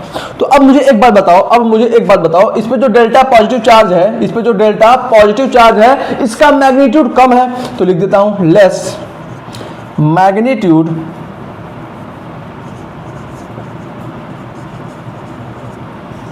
Of partial positive charge. यानी कि यहां पे पार्शियल पॉजिटिव चार्ज का मैग्नीट्यूड कम है। अब यहां पे रख लो OH नेगेटिव आयन, क्या रख लो OH नेगेटिव आयन। तो बेटा स्टिल अभी भी पॉजिटिव है, अभी भी स्टिल, मतलब देखो क्या इसका मैग्नीट्यूड कम है, मान लिया मैग्नीट्यूड कम है लेकिन ये पॉजिटिव तो है ना। हाँ सर, इसका मतलब इनके बीच में एक इंटरेक्शन फोर्स तो लग रहा होगा सर, बिल्कुल लग रहा होगा। लेकिन ये इंटरेक्शन फोर्स क्या होगा, ये इंटरेक्शन क्या होगा, वीक होगा। तो वेरी वीक इंटरेक्शन, ये इंटरेक्शन क्या होगा बेटा, बहुत ही ज्यादा वीक होगा, बहुत ही ज्यादा वीक होगा। इसका मतलब ये इंटरेक्शन इतना वीक होगा कि इस OH नेगेटिव आयन को इनफ स्टेबिलिटी प्रोवाइड नहीं करेगा, इस OH नेगेटिव आयन को इनफ स्टेबिलिटी प्रोवाइड नहीं करेगा। तो वही बात लिखता हूं, डू नॉट प्रोवाइड,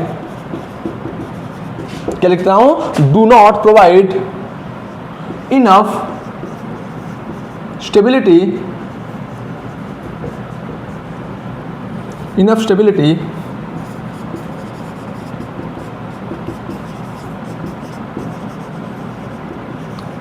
टू अनायन।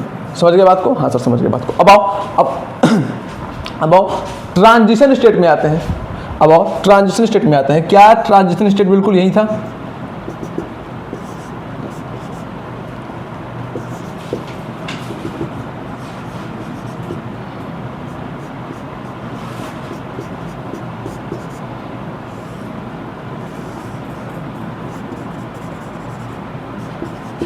क्या ट्रांजिशन स्टेट बिल्कुल यही था? हाँ सर यही था।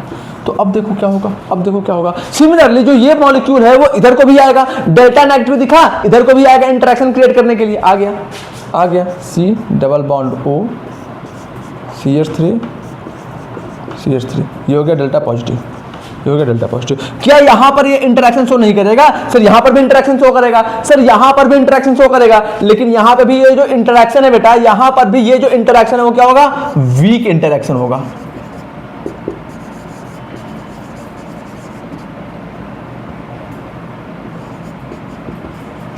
सिमिलरली यहां का भी जो इंटरेक्शन होगा वो भी क्या होगा, वीक इंटरेक्शन होगा। दोनों इंटरेक्शन जो होंगे वो वीक होंगे। हाँ या ना बोलो, हाँ या ना बोलो।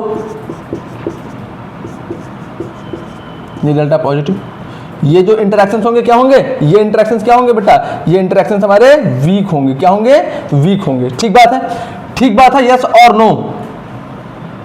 सर बिल्कुल समझ में आ गया, बिल्कुल सर समझ में आ गया कि ये दोनों इंटरेक्शन वीक होंगे। क्यों वीक होंगे समझ में आया?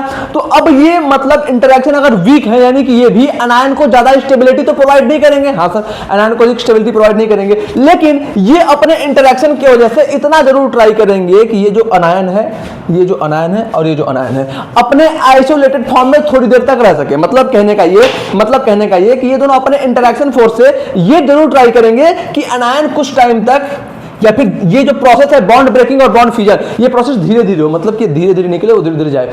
मतलब आप ऐसे समझो ना कि कोई बंदा नीचे गिरने वाला है, मतलब गिरने वाला तो नहीं, आप समझो कि किसी बंदे को कुएं में आप गिरा रहे हो, नीचे कुएं रस्सी बांध के किसी बंदे को कुएं में छोड़ रहे हो, तो अब क्या करोगे, धीरे धीरे धीरे धीरे आप रस्सी को ढील दो ताकि बंदा आराम आराम से कुएं में जाके गिरे। बस वो यही काम कर रहा है कि यहाँ पे OH नेगेटिव इधर को आ रहा है, ये बंदा इधर को जा रहा है, लेकिन ये प्रोसेस हो रहा है धीरे धीरे। ये प्रोसेस धीरे धीरे क्यों हो रहा है, क्योंकि ये बंदा है, ये जो हमारे पास सॉल्वेंट है, ये सॉल्वेंट क्या कर रहे हैं, ये सॉल्वेंट क्या कर रहे हैं, वही जो बंदा रस्सी पकड़ा हुआ है ना, वो वाला काम कर रहे हैं कि ये इसको धीरे धीरे अलाउ कर रहे हैं यहाँ अंदर को जाने पे, और इसको धीरे धीरे अलाउ कर रहे हैं बाहर को आने पे, जिसके वजह से एक टाइम ऐसा आता है कि ट्रांजिशन स्टेट बनता है और हमें ऐसा मॉलिक्यूल, ऐसा एक चीज देखने को मिलता है कि जितना बॉन्ड बन चुका है उतना ही बॉन्ड टूट चुका है। ठीक बात है, ठीक बात है, ठीक बात है। कहने का मतलब ये है कि ये जो हमारे पास ग्रुप है, ये जो हमारे पास मिथाइल ग्रुप है, ये भी स्टेबिलिटी तो प्रोवाइड नहीं कर रहे हैं, ये भी स्टेबिलिटी तो प्रोवाइड नहीं कर रहे हैं, बट ये कर क्या रहे हैं, ये सबसे इंटरेस्टिंग काम क्या कर रहे हैं, इनके लिए सबसे इंटरेस्टिंग बात ये है कि ये टाइम इतना ले रहे हैं, ये इतना टाइम ले रहे हैं, ये कुछ ऐसा टाइम बढ़ा दे रहे हैं ताकि आयंस अपने आइसोलेटेड मतलब कि अपने आयनिक फॉर्म में बंदा कुछ देर के लिए रह सके। ठीक बात है, ठीक बात है सर, बिल्कुल ठीक बात है। तो आई होप कि आप ये कॉन्सेप्ट समझ चुके हो, तो आप इसको जल्दी से लिख लो। उसके बाद हम लोग क्या करते हैं, एक दो इंपॉर्टेंट पॉइंट और देखते हैं, फिर एक्टिवेशन एनर्जी समझते हैं, फिर आगे को बढ़ते हैं। जल्दी करो।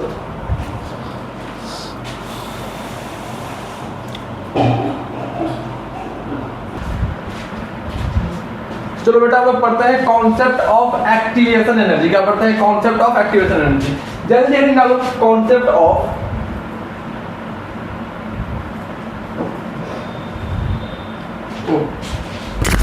सॉरी भूलने की बीमारी, depression. Concept of activation energy.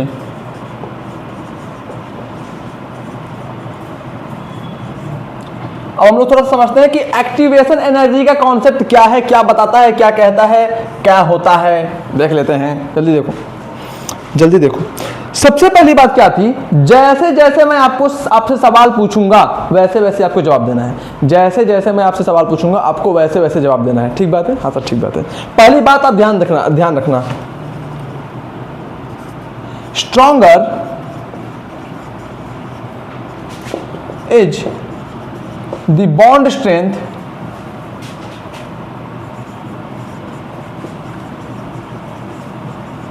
है ना, more is the stability, more is the stability।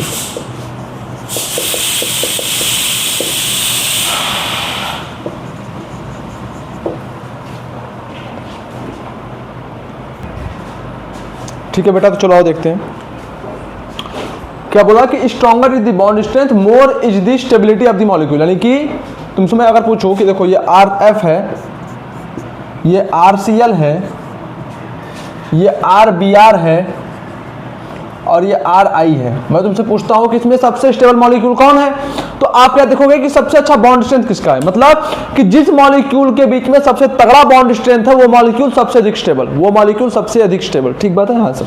ये देखो, ये देखो, ये R ग्रुप तो सब में कॉमन है, R ग्रुप तो सब में कॉमन है, हाँ सर। अब ये क्या हो गया, ये फ्लोरीन हो गया, ये क्लोरीन हो गया, ये ब्रोमीन हो गया, ये आयोडीन हो गया। ये सारे एलिमेंट सेम ग्रुप के हैं, फ्लोरीन, क्लोरीन, ब्रोमीन, आयोडीन सारे एलिमेंट सेम ग्रुप के हैं और डाउन द ग्रुप एलिमेंट है, डाउन द ग्रुप एलिमेंट है बेटा, है ना, हाँ सर। अब आपको पता है कि जब आप डाउन द ग्रुप मूव करते हो तो साइज क्या होता है, बढ़ता है। यानी कि यहां से यहां मूव करने पे, यहां से यहां मूव करने पे साइज ऑफ हैलोजन, हैलोजन क्यों बोला, क्योंकि फ्लोरीन, क्लोरीन, ब्रोमीन, आयोडीन सारे हैलोजन फैमिली से बिलोंग करते हैं। हैलोजन इंक्रीजेज, है ना, साइज ऑफ हैलोजन इंक्रीजेज। अब अगर क्योंकि यहां पे हैलोजन का साइज बढ़ रहा है, इसका मतलब क्या, इसका मतलब क्या, बॉन्ड लेंथ, बॉन्ड लेंथ क्या होगा, इंक्रीज करेगा।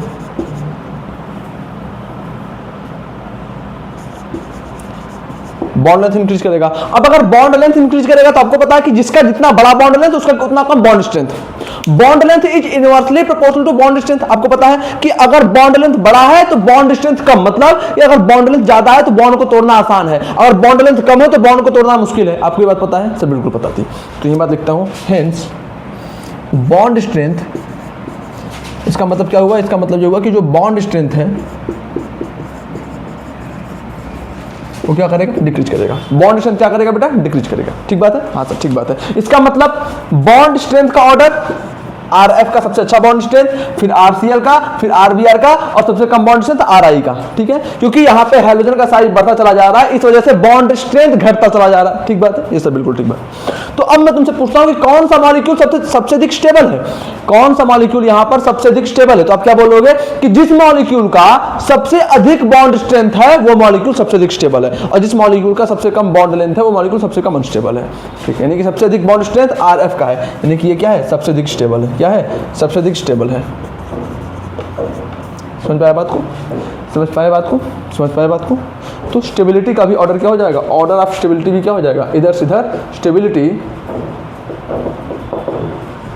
इंक्रीजेज, यानी कि इस तरफ को स्टेबिलिटी भी बढ़ रही है। ठीक बात है, तो आप इतने बातों को लिखो, फिर आगे मूव करते हैं हम लोग। जल्दी लिखो, इसका यूज पड़ेगा मुझे एक्टिवेशन एनर्जी समझाने के लिए। जल्दी लिखो आप। चलो बेटा आगे देखते हैं। जैसे अब अगला एग्जांपल देखो, हमारे पास था क्या, हमारे पास था क्या, ये देखो हम लोगों ने ले लिया CH3Cl, है ना। हम लोगों ने एक एग्जांपल ले लिया CH3Cl, इसका रिएक्शन हम लोग OH नेगेटिव से करा रहे हैं। बताओ प्रोडक्ट क्या बनेगा? तो तुम क्या बोलोगे कि सर देखो, ये तो पहली बात मिथाइल हैलाइड है, अब मिथाइल हैलाइड का हम लोग एक स्ट्रॉन्ग न्यूक्लियोफाइल से रिएक्शन करा रहे हैं। नेगेटिव चार्ज वाले न्यूक्लियोफाइल एक स्ट्रॉन्ग न्यूक्लियोफाइल होते हैं। हाँ, बहुत अच्छी बात है, बहुत अच्छी बात है। तो प्रोडक्ट क्या बनेगा बेटा, प्रोडक्ट क्या बनेगा? तो आप बताओगे कि सर सबसे पहले होगा formation of transition state H, इधर से आके OH लगेगा, इधर Cl जाएगा, डेल्टा नेगेटिव, यही बोलोगे ना कि सर सबसे पहले होगा फॉर्मेशन ऑफ ट्रांजिशन स्टेट। यहाँ पे हो गया H और यहाँ पे भी हो गया H। ठीक बात है, हाँ सर बिल्कुल ठीक बात है। ये क्या बन गया, ट्रांजिशन स्टेट। ठीक है, हाँ सर। अब उसके बाद फिर क्या होगा, फर्दर ये ट्रांजिशन स्टेट में एक टाइम ऐसा आएगा कि ये OH का बॉन्ड पूरी तरह से यहाँ पे लग चुका होगा और ये जो Cl का बॉन्ड है वो पूरी तरह से यहाँ से हट चुका होगा। तो जो हमारा प्रोडक्ट बन जाएगा वो बन जाएगा ऐसा, OH CH प्लस अब Cl नेगेटिव। प्रोडक्ट हमारा कुछ ऐसा बन जाएगा एक टाइम के बाद। क्या ये बात क्लियर है? क्या ये बात क्लियर है? सर बिल्कुल क्लियर है सर, बिल्कुल ये बात क्लियर है, क्रिस्टल क्लियर है। अच्छी बात है, अगर आपको इतनी बातें समझ में आई तो अच्छी बात है। अब देखो ध्यान से, अब आप देखो ध्यान से समझो, ध्यान से समझो। बताओ ये मॉलिक्यूल स्टेबल है कि अनस्टेबल, स्टेबल है कि अनस्टेबल? ये मॉलिक्यूल स्टेबल है कि अनस्टेबल? अब आओ देखते हैं, ये जो कार्बन है, इस कार्बन के पास, इस कार्बन के लास्ट शेल में 1 2 3 4 5 6 7 8। आपको पता है ना कि एक बॉन्ड में 2 इलेक्ट्रॉन होते हैं, एक बॉन्ड में 2 इलेक्ट्रॉन होते हैं। अब क्योंकि ये बॉन्ड सारे कोवलेंट हैं, मतलब इलेक्ट्रॉन की शेयरिंग से हुए हैं, क्योंकि ये सारे बॉन्ड इलेक्ट्रॉन के शेयरिंग से बने हैं, इसका मतलब कार्बन के वैलेंस में कितना होगा, 2 2 4 2 6 2 8 इलेक्ट्रॉन। अच्छा, ये कार्बन का ऑक्टेट लास्ट में 8 इलेक्ट्रॉन है, कंप्लीट है। अब हाइड्रोजन पे आते हैं। इस हाइड्रोजन के लास्ट सेल में तो बोलोगे 1 2, इसके लास्ट सेल में 2 इलेक्ट्रॉन, इस हाइड्रोजन के भी लास्ट सेल में 1 2, इसके लास्ट सेल में भी 2 इलेक्ट्रॉन, इस हाइड्रोजन के लास्ट सेल में 2 इलेक्ट्रॉन। अब ये जो क्लोरीन है, इसके लास्ट सेल में कितने इलेक्ट्रॉन होंगे? तो बच्चा बोलेगा कि सर क्लोरीन जो है वो 17th ग्रुप का एलिमेंट है, इसका मतलब उसके लास्ट सेल में 7 इलेक्ट्रॉन थे, इसका मतलब स्टार्टिंग में तो उसके लास्ट सेल में 7 इलेक्ट्रॉन है। बहुत अच्छी बात है। चलो बेटा तो आगे देखते हैं। क्लोरीन जो है वो 17th ग्रुप का एलिमेंट है, इसका मतलब उसके लास्ट सेल में 7 इलेक्ट्रॉन होने चाहिए। तो बना दो, 1 2 3 4 5 6, ये हो गया 7, और की बॉन्ड बनाया है तो उसके पास 8 है, यानी कि क्लोरीन के भी लास्ट सेल में कितना इलेक्ट्रॉन कंप्लीट है? तो आप बोलोगे कि सर क्लोरीन के भी लास्ट सेल में 8 इलेक्ट्रॉन कंप्लीट है। ठीक बात है, ठीक बात है। कक्षा 10 में इलेक्ट्रॉन डॉट स्ट्रक्चर आपने पढ़ा था ना? हाँ सर। यानी कि आपको क्या दिख रहा है कि यहाँ पे सारे एटम्स के ऑक्टेट कंप्लीट है, यानी कि ये मॉलिक्यूल क्या है, स्टेबल है। ये मॉलिक्यूल क्या है, स्टेबल है। ये मॉलिक्यूल क्या है, स्टेबल है। ठीक है, हाँ सर। लेकिन अब हम लोगों ने क्या किया, इस स्टेबल मॉलिक्यूल को इस OH नेगेटिव से रिजेक्ट करवाया। इस स्टेबल मॉलिक्यूल को हम लोगों ने इस OH नेगेटिव से रिजेक्ट करवाया। क्या करवाया? इस OH नेगेटिव से रिजेक्ट करवाया। ठीक बात है, हाँ सर बिल्कुल ठीक बात है। तो क्या हुआ क्या? सबसे पहले हमारा हुआ formation of transition state, formation of transition state. और आपको पता है, अब आपको पता है ट्रांजिशन स्टेट यहाँ पे चार्ज के फॉर्म में है, ये बंदा यहाँ पे न्यूट्रल था और ट्रांजिशन स्टेट यहाँ पे चार्ज के फॉर्म में है। इसका मतलब जो ट्रांजिशन स्टेट हुआ हमारे पास वो इस मॉलिक्यूल से क्या हो गया, अनस्टेबल हो गया। तो क्या ये लेस स्टेबल, ये क्या हो गया, लेस स्टेबल। ये जो बेटा ट्रांजिशन स्टेट है वह इस मॉलिक्यूल से क्या हुआ, अनस्टेबल हुआ। इससे क्या हुआ, थोड़ा सा कम स्टेबल है। ठीक बात है, ठीक बात है, हाँ सर ठीक बात है। अब आप प्रोडक्ट पे आते हैं, प्रोडक्ट पे आते हैं। फाइनली जो प्रोडक्ट बना, फाइनली जो प्रोडक्ट बना, इसमें भी आप जब चेक करोगे तो इस कार्बन का 8 कंप्लीट है, इस कार्बन का ऑक्टेट कंप्लीट है, इस कार्बन इस हाइड्रोजन के लास्ट में 2 हैं, इस हाइड्रोजन के भी लास्ट में 2 इलेक्ट्रॉन हैं, इस हाइड्रोजन के भी लास्ट में 2 इलेक्ट्रॉन हैं, मतलब सभी हाइड्रोजन का ड्यूप्लेट कंप्लीट है। इस ऑक्सीजन का भी 8 कंप्लीट है, इस ऑक्सीजन का भी ऑक्टेट कंप्लीट है, और ये जो हाइड्रोजन है इसका भी यहाँ पे ड्यूप्लेट कंप्लीट है। अच्छा, मतलब ये मॉलिक्यूल भी स्टेबल हो गया। तो अब मैं तुमसे जानना चाहता हूं, कि इस बंदे में और इस बंदे में ज्यादा स्टेबल कौन हुआ, इसमें और इसमें ज्यादा स्टेबल कौन हुआ। तो बच्चा क्या बोलेगा, सर यहाँ पे कार्बन और क्लोरीन के बीच में बॉन्ड है और यहाँ पे ऑक्सीजन और कार्बन के बीच में बॉन्ड है, और हमको पता है, हमको एक बार पता है कि जो ऑक्सीजन होता है, ऑक्सीजन का साइज क्लोरीन से छोटा होता है। बच्चा बोलता है कि हमें पता है ऑक्सीजन का साइज क्लोरीन से छोटा है, और अगर ऑक्सीजन क्लोरीन से छोटा है इसका मतलब ये जो बॉन्ड लेंथ है, ये जो बॉन्ड लेंथ है, अब क्योंकि ऑक्सीजन का साइज क्लोरीन से छोटा है तो ये बॉन्ड लेंथ क्या होगा बेटा, कम होगा। ये बॉन्ड लेंथ क्या होगा, कम होगा। और यहां पे क्लोरीन ऑक्सीजन से बड़ा है, इस वजह से जो ये बॉन्ड लेंथ है, ये जो बॉन्ड लेंथ है,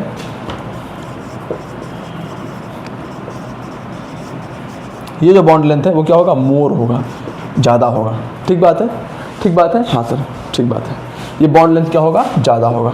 अच्छी बात, अच्छी बात है। अगर आप इतनी बातें समझ गए तो अगर बेटा इसका बॉन्ड लेंथ अधिक है, अगर इसका बॉन्ड लेंथ अधिक है, इसका मतलब इसका बॉन्ड स्ट्रेंथ, अगर इसका बॉन्ड लेंथ अधिक है, इसका मतलब इसका बॉन्ड स्ट्रेंथ कम होगा। क्या होगा, कम होगा। सिमिलरली इसका बॉन्ड लेंथ कम है, इसका मतलब इसका बॉन्ड स्ट्रेंथ ज्यादा होगा।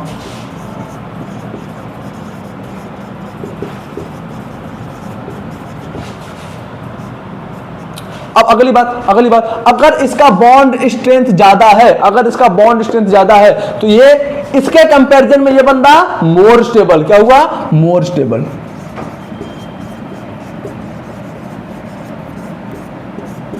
और ये थोड़ा सा less stable.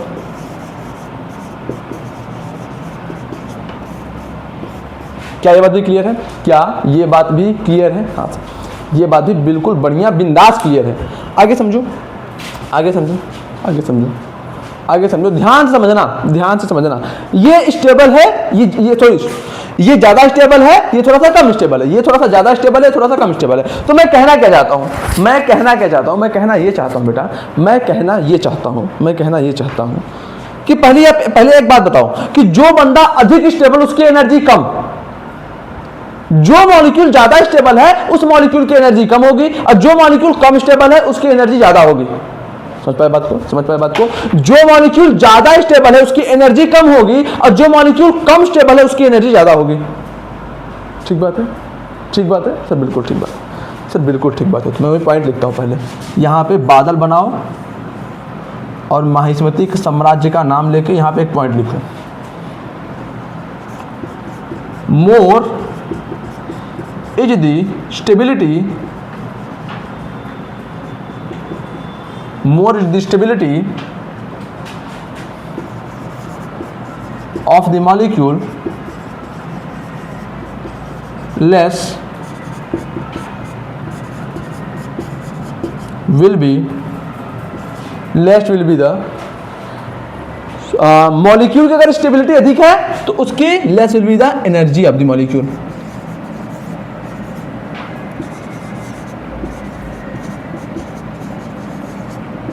And vice versa.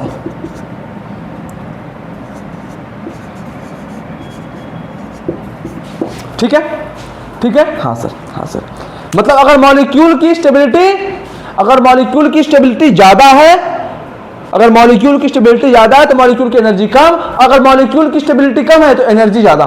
ठीक बात है? हाँ सर। तो अब मुझे बताओ कि अगर इससे इसकी स्टेबिलिटी ज्यादा है, अगर CH3Cl से CH3OH की स्टेबिलिटी ज्यादा है ना, CH3OH अगर इस मॉलिक्यूल से ज्यादा स्टेबल है, इसका मतलब इसकी एनर्जी क्या होगी? कम होगी। तो इसमें क्या लिखता हूं? Less energy.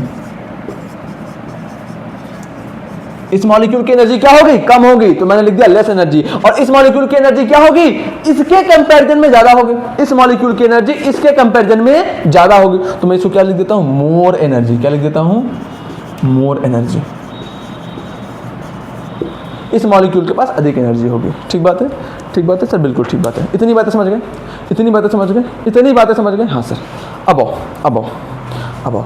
मैं इस मॉलिक्यूल में और इस मॉलिक्यूल में, इसमें और इसमें कंपैरिजन करता हूं। पहले मैं इसमें और इसमें एक कंपैरिजन कर लेता हूं, इसमें और इसमें एक कंपैरिजन कर लेता हूं। अब आप मुझे बताओ कि इनमें और इनमें ज्यादा स्टेबल कौन है?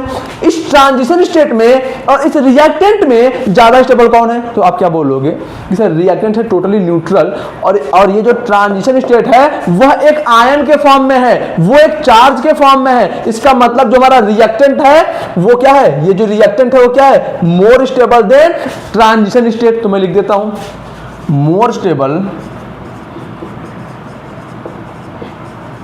Then transition state.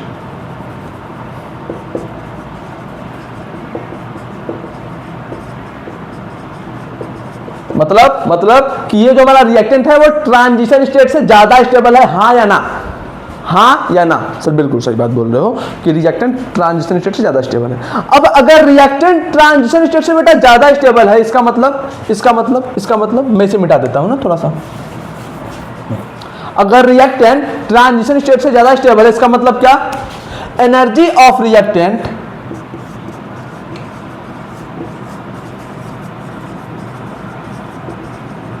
इसका मतलब क्या हुआ? Energy of reactant is less than energy of transition state.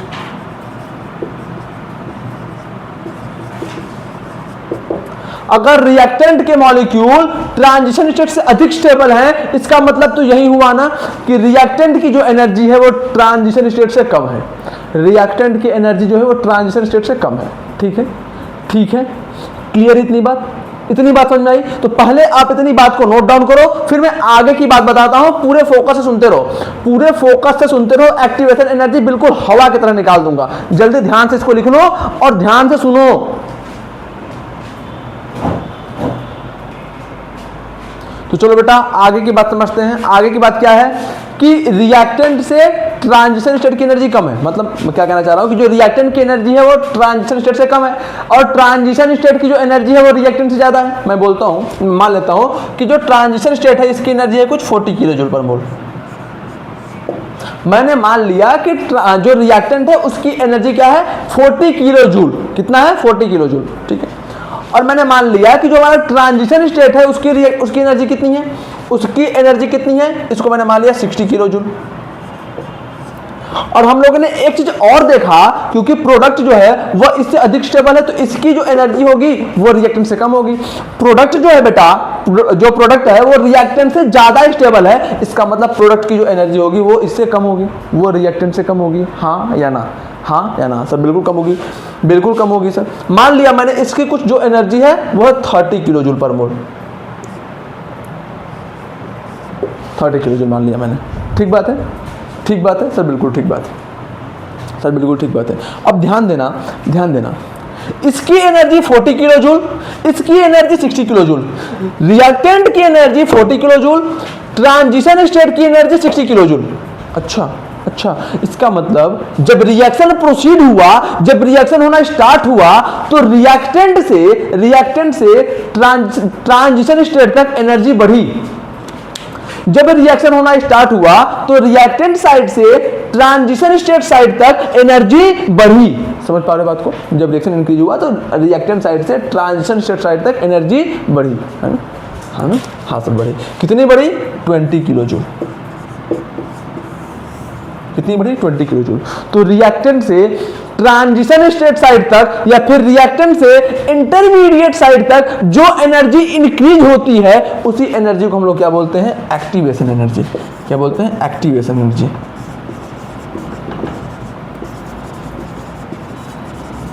क्या एक्टिवेशन एनर्जी क्लियर हुआ? क्या आपको एक्टिवेशन एनर्जी क्लियर हुआ? हाँ सर। इसके बारे में और डिटेल में पढ़ोगे जब आप लोग पढ़ोगे केमिकल काइनेटिक नामक चैप्टर। केमिकल काइनेटिक्स चैप्टर जब आप पढ़ोगे तो उसमें एक्टिवेशन एनर्जी को और डिटेल में पढ़ोगे, बट मेरा जितना काम था मैंने यहाँ पे बता दिया। इसको क्या कहते हैं, एक्टिवेशन एनर्जी। क्या कहते हैं, एक्टिवेशन एनर्जी। ठीक बात है? हाँ सर, हाँ सर। अब सर इंटरमीडिएट आपने बोला, इंटरमीडिएट क्यों बोला? ध्यान दो, ध्यान दो। मान लो कि हमारे पास ये है ना, Cl। सबसे पहले क्या होता है बेटा, सबसे पहले क्या होता है, अगर ये रिएक्शन SN1 पाथ से जाता तो सबसे पहले बनता है फॉर्मेशन ऑफ कार्बोकेटाइन। सबसे पहले क्या होता है, फॉर्मेशन ऑफ कार्बोकेटाइन, यानी कि सबसे पहले कार्बोकेटाइन बनता। अब देखो ये बंदा न्यूट्रल, ये बंदा चार्ज, ये बंदा न्यूट्रल, ये बंदा चार्ज। मैं डे 1 से बोलते आ रहा हूं कि जिस बंदे पे चार्ज वो बंदा न्यूट्रल वाले से कम स्टेबल, इसके पास कोई चार्ज नहीं है, ये न्यूट्रल है और ये चार्ज है, तो चार्ज वाला बंदा कम स्टेबल होता है हमेशा। चार्ज इज लाइक उधार, जिसके ऊपर उधार है वो तो अनस्टेबल नहीं होगा ना, तो चार्ज वाला बंदा हमेशा इससे कम स्टेबल होगा। अब क्योंकि ये बंदा कम स्टेबल है, अगर ये बंदा लेस स्टेबल है रिएक्टेंट से, तो इसकी एनर्जी अधिक होगी कि नहीं? हाँ सर, यानी कि यहाँ से यहाँ आने पे एनर्जी पहले बढ़ी। ठीक बात है? Yes sir. तो ये जो एनर्जी इंक्रीज हुई, इस एनर्जी को हम लोग क्या बोल देते हैं, एक्टिवेशन एनर्जी। क्या बोल देते हैं, एक्टिवेशन एनर्जी। आई होप कि एक्टिवेशन एनर्जी अब आपको बेहतरीन अंदाज में समझ में आ गया होगा। एक्टिवेशन एनर्जी अब आपको मस्त अंदाज में समझ में आ गया होगा। क्या बोलते हो, क्या बोलती पब्लिक, समझ में आया कि नहीं? बोलो, समझ में आया कि नहीं? सर समझ में तो आ गया, सर समझ में तो आ गया। ठीक, एक्टिवेशन एनर्जी क्या होता है समझ में आ गया। आ गया कि नहीं आ गया? आ गया कि नहीं आ गया? हाँ सर, हाँ सर, ठीक बात, समझ में आ गया। अब चलो कुछ पॉइंट्स लिखते हैं ना, उसी का डेफिनेशन लिख देता हूँ। The increase in energy from reactant to transition state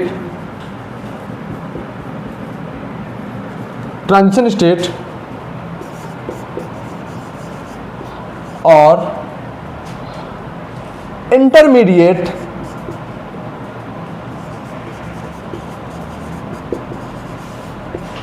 intermediate is known as activation energy।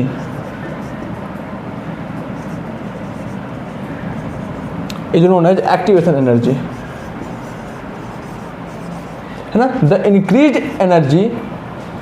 increased energy from reactant to transition state और intermediate is known as activation energy. मतलब रिएक्टेंट से ट्रांजिशन स्टेट तक या फिर reactant से intermediate तक कितनी energy बढ़ गई, उसी एनर्जी को हम लोग क्या बोलते हैं, एक्टिवेशन एनर्जी। उसी एनर्जी को हम लोग क्या बोलते हैं बालक, एक्टिवेशन एनर्जी। कोई दिक्कत? कोई दिक्कत? तो आप इसको नोट डाउन कर लो, आप इसको नोट डाउन कर लो, फिर हम लोग इसका ग्राफ देख लेते हैं। फिर हम लोग क्या करते हैं, इसका ग्राफ देख लेते हैं। जल्दी नोट करो, जल्दी नोट करो।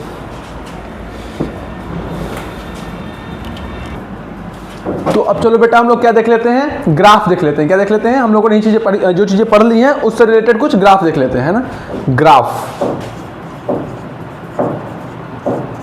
ठीक बात है सर, बिल्कुल ठीक बात है। अब देखो मैंने ग्राफ में इस साइड ले लिया, मतलब एक्स एक्सिस पे क्या ले लिया, रिएक्शन कोऑर्डिनेशन, है ना, रिएक्शन कोऑर्डिनेट।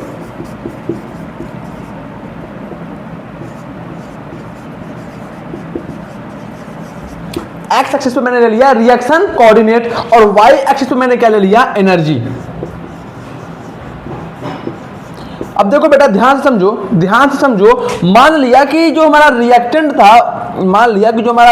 था, उसका एनर्जी कुछ यहां पे था। ये जो हमारा रिएक्टेंट था उसका एनर्जी कुछ यहां पे था, इनिशियल एनर्जी रिएक्टेंट का कुछ ये था। रिएक्टेंट का इनिशियल एनर्जी कुछ ये था। अच्छा, सबसे पहली बात, रिएक्टेंट की इनिशियल एनर्जी जीरो तो रही नहीं होगी, कुछ तो रही होगी। कम थी मानता हूं, लेकिन कुछ तो रही होगी। हाँ सर, बिल्कुल ठीक बात है। मान लिया कि हमारा रिएक्शन का इनिशियल एनर्जी ये था, ठीक। अब रिएक्शन जैसे जैसे आगे को मूव किया, रिएक्शन जैसे जैसे होने लगा, रिएक्शन जैसे जैसे फॉरवर्ड डायरेक्शन में मूव कर रहा है, एनर्जी क्या हुई, स्टार्टिंग में एनर्जी कितनी थी 40 किलो जूल, मान लिया कि स्टार्टिंग में एनर्जी कितनी थी 40 किलो जूल, और यहाँ पे जो है उस ग्राफ को मैंने यहाँ पे 40 मान लिया, यहाँ की एनर्जी को मैंने क्या मान लिया 40 किलो जूल, स्टार्टिंग एनर्जी ये थी। जैसे जैसे रिएक्शन आगे को बढ़ा एनर्जी 40 से 60 तक गई, यानी कि एनर्जी बढ़ी। जैसे जैसे रिएक्शन आगे की तरफ बढ़ा, रिएक्शन फॉरवर्ड डायरेक्शन में मूव किया, वैसे वैसे एनर्जी भी बढ़ी। तो मैं उसी को रिप्रेजेंट करता हूं कि रिएक्शन के मूव करने से एनर्जी मूव की। एक टाइम ऐसा आया कि जो रिएक्शन का एनर्जी था मैक्स वो 60 किलो जूल हो चुका था। एक टाइम ऐसा आया कि रिएक्शन की जो मैक्सिमम एनर्जी थी वो 60 किलो जूल थी। अब इस रिएक्शन को अगर हम लोग ध्यान से देखें तो जो 60 किलो जूल थी वो मैक्सिमम एनर्जी ऑफ रिएक्शन था ना, हाँ सर। अब उसके बाद क्या हुआ, इस 60 किलो जूल के बाद फिर से एनर्जी डिक्रीज होना शुरू हो गया और 30 तक आ गया। तो एक टाइम ऐसा आया कि जो रिएक्शन का एनर्जी था वो अपने मैक्स पॉइंट तक पहुंचा और फिर डिक्रीज होना शुरू किया और कहां तक आ गया 30 तक आ गया। कहाँ तक आ गया 30 तक आ गया। कहाँ तक आ गया 30 तक आ गया।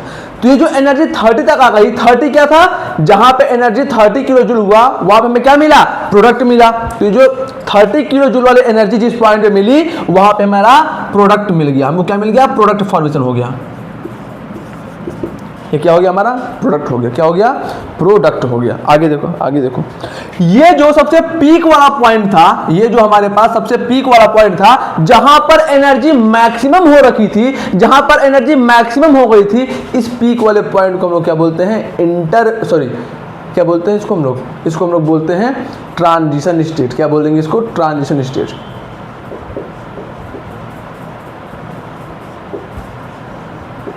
तो क्या ग्राफिकल रिप्रेजेंटेशन भी आपको समझ में आ गया? क्या आपको ग्राफिकल रिप्रेजेंटेशन भी आपको समझ में आ गया? हाँ सर। अब देखो ये जो रिएक्टेंट है, ये देखो ट्रांजिशन स्टेट हमारा कुछ यहाँ पे है, ट्रांजिशन स्टेट हमारा कुछ यहाँ पे है और रिएक्टेंट की एनर्जी हमारा कुछ यहाँ पे है। तो रिएक्टेंट से ट्रांजिशन स्टेट के बीच की जो एनर्जी है, रिएक्टेंट से ट्रांजिशन स्टेट के बीच की जो एनर्जी है, उस एनर्जी को हम लोग क्या बोलते हैं, एक्टिवेशन एनर्जी। इसको मैंने बोल दिया EA, और EA क्या है हमारा, यह है हमारा एक्टिवेशन एनर्जी।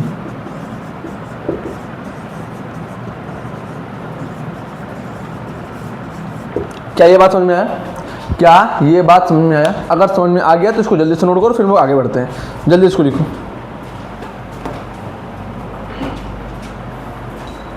तो चलो बेटा, अब हम लोग अगला ग्राफ देखते हैं कि जब हम लोग इसमें पोलर प्रोटिक सॉल्वेंट डाल देते हैं, जब हम लोग को रिएक्शन तो चाहिए SN2 फॉर्मेट में, लेकिन हम लोगों ने क्या डाल दिया, पोलर प्रोटिक सॉल्वेंट। तो उस केस में एक्टिवेशन एनर्जी पे क्या फर्क पड़ेगा, पोलर प्रोटिक सॉल्वेंट को डालने के बाद एक्टिवेशन एनर्जी पर क्या फर्क पड़ेगा, इस बात को देख लेते हैं। चलो आओ ध्यान से देखो, 40 किलो जूल था, 60 किलो जूल था और 30 किलो जूल था। अब बताओ, जैसे ही आपने पोलर प्रोटिक सॉल्वेंट डाला, क्या ये OH नेगेटिव आयन भी स्टेबल हो जाएगा? ये भी स्टेबल हो जाएगा, हाँ या ना? बोलो। ये बंदा पहले से स्टेबल था, हाँ सर। और ये बंदा भी स्टेबल हो गया कि नहीं हो गया? बता रखा हूं सर, बिल्कुल बता रखा हूं। पहले मैं बनाता हूं इनिशियल ग्राफ बनाता हूं कि जब तक हम लोगों ने कोई सॉल्वेंट नहीं डाला था तब तक क्या था, कुछ यही ग्राफ था हमारा।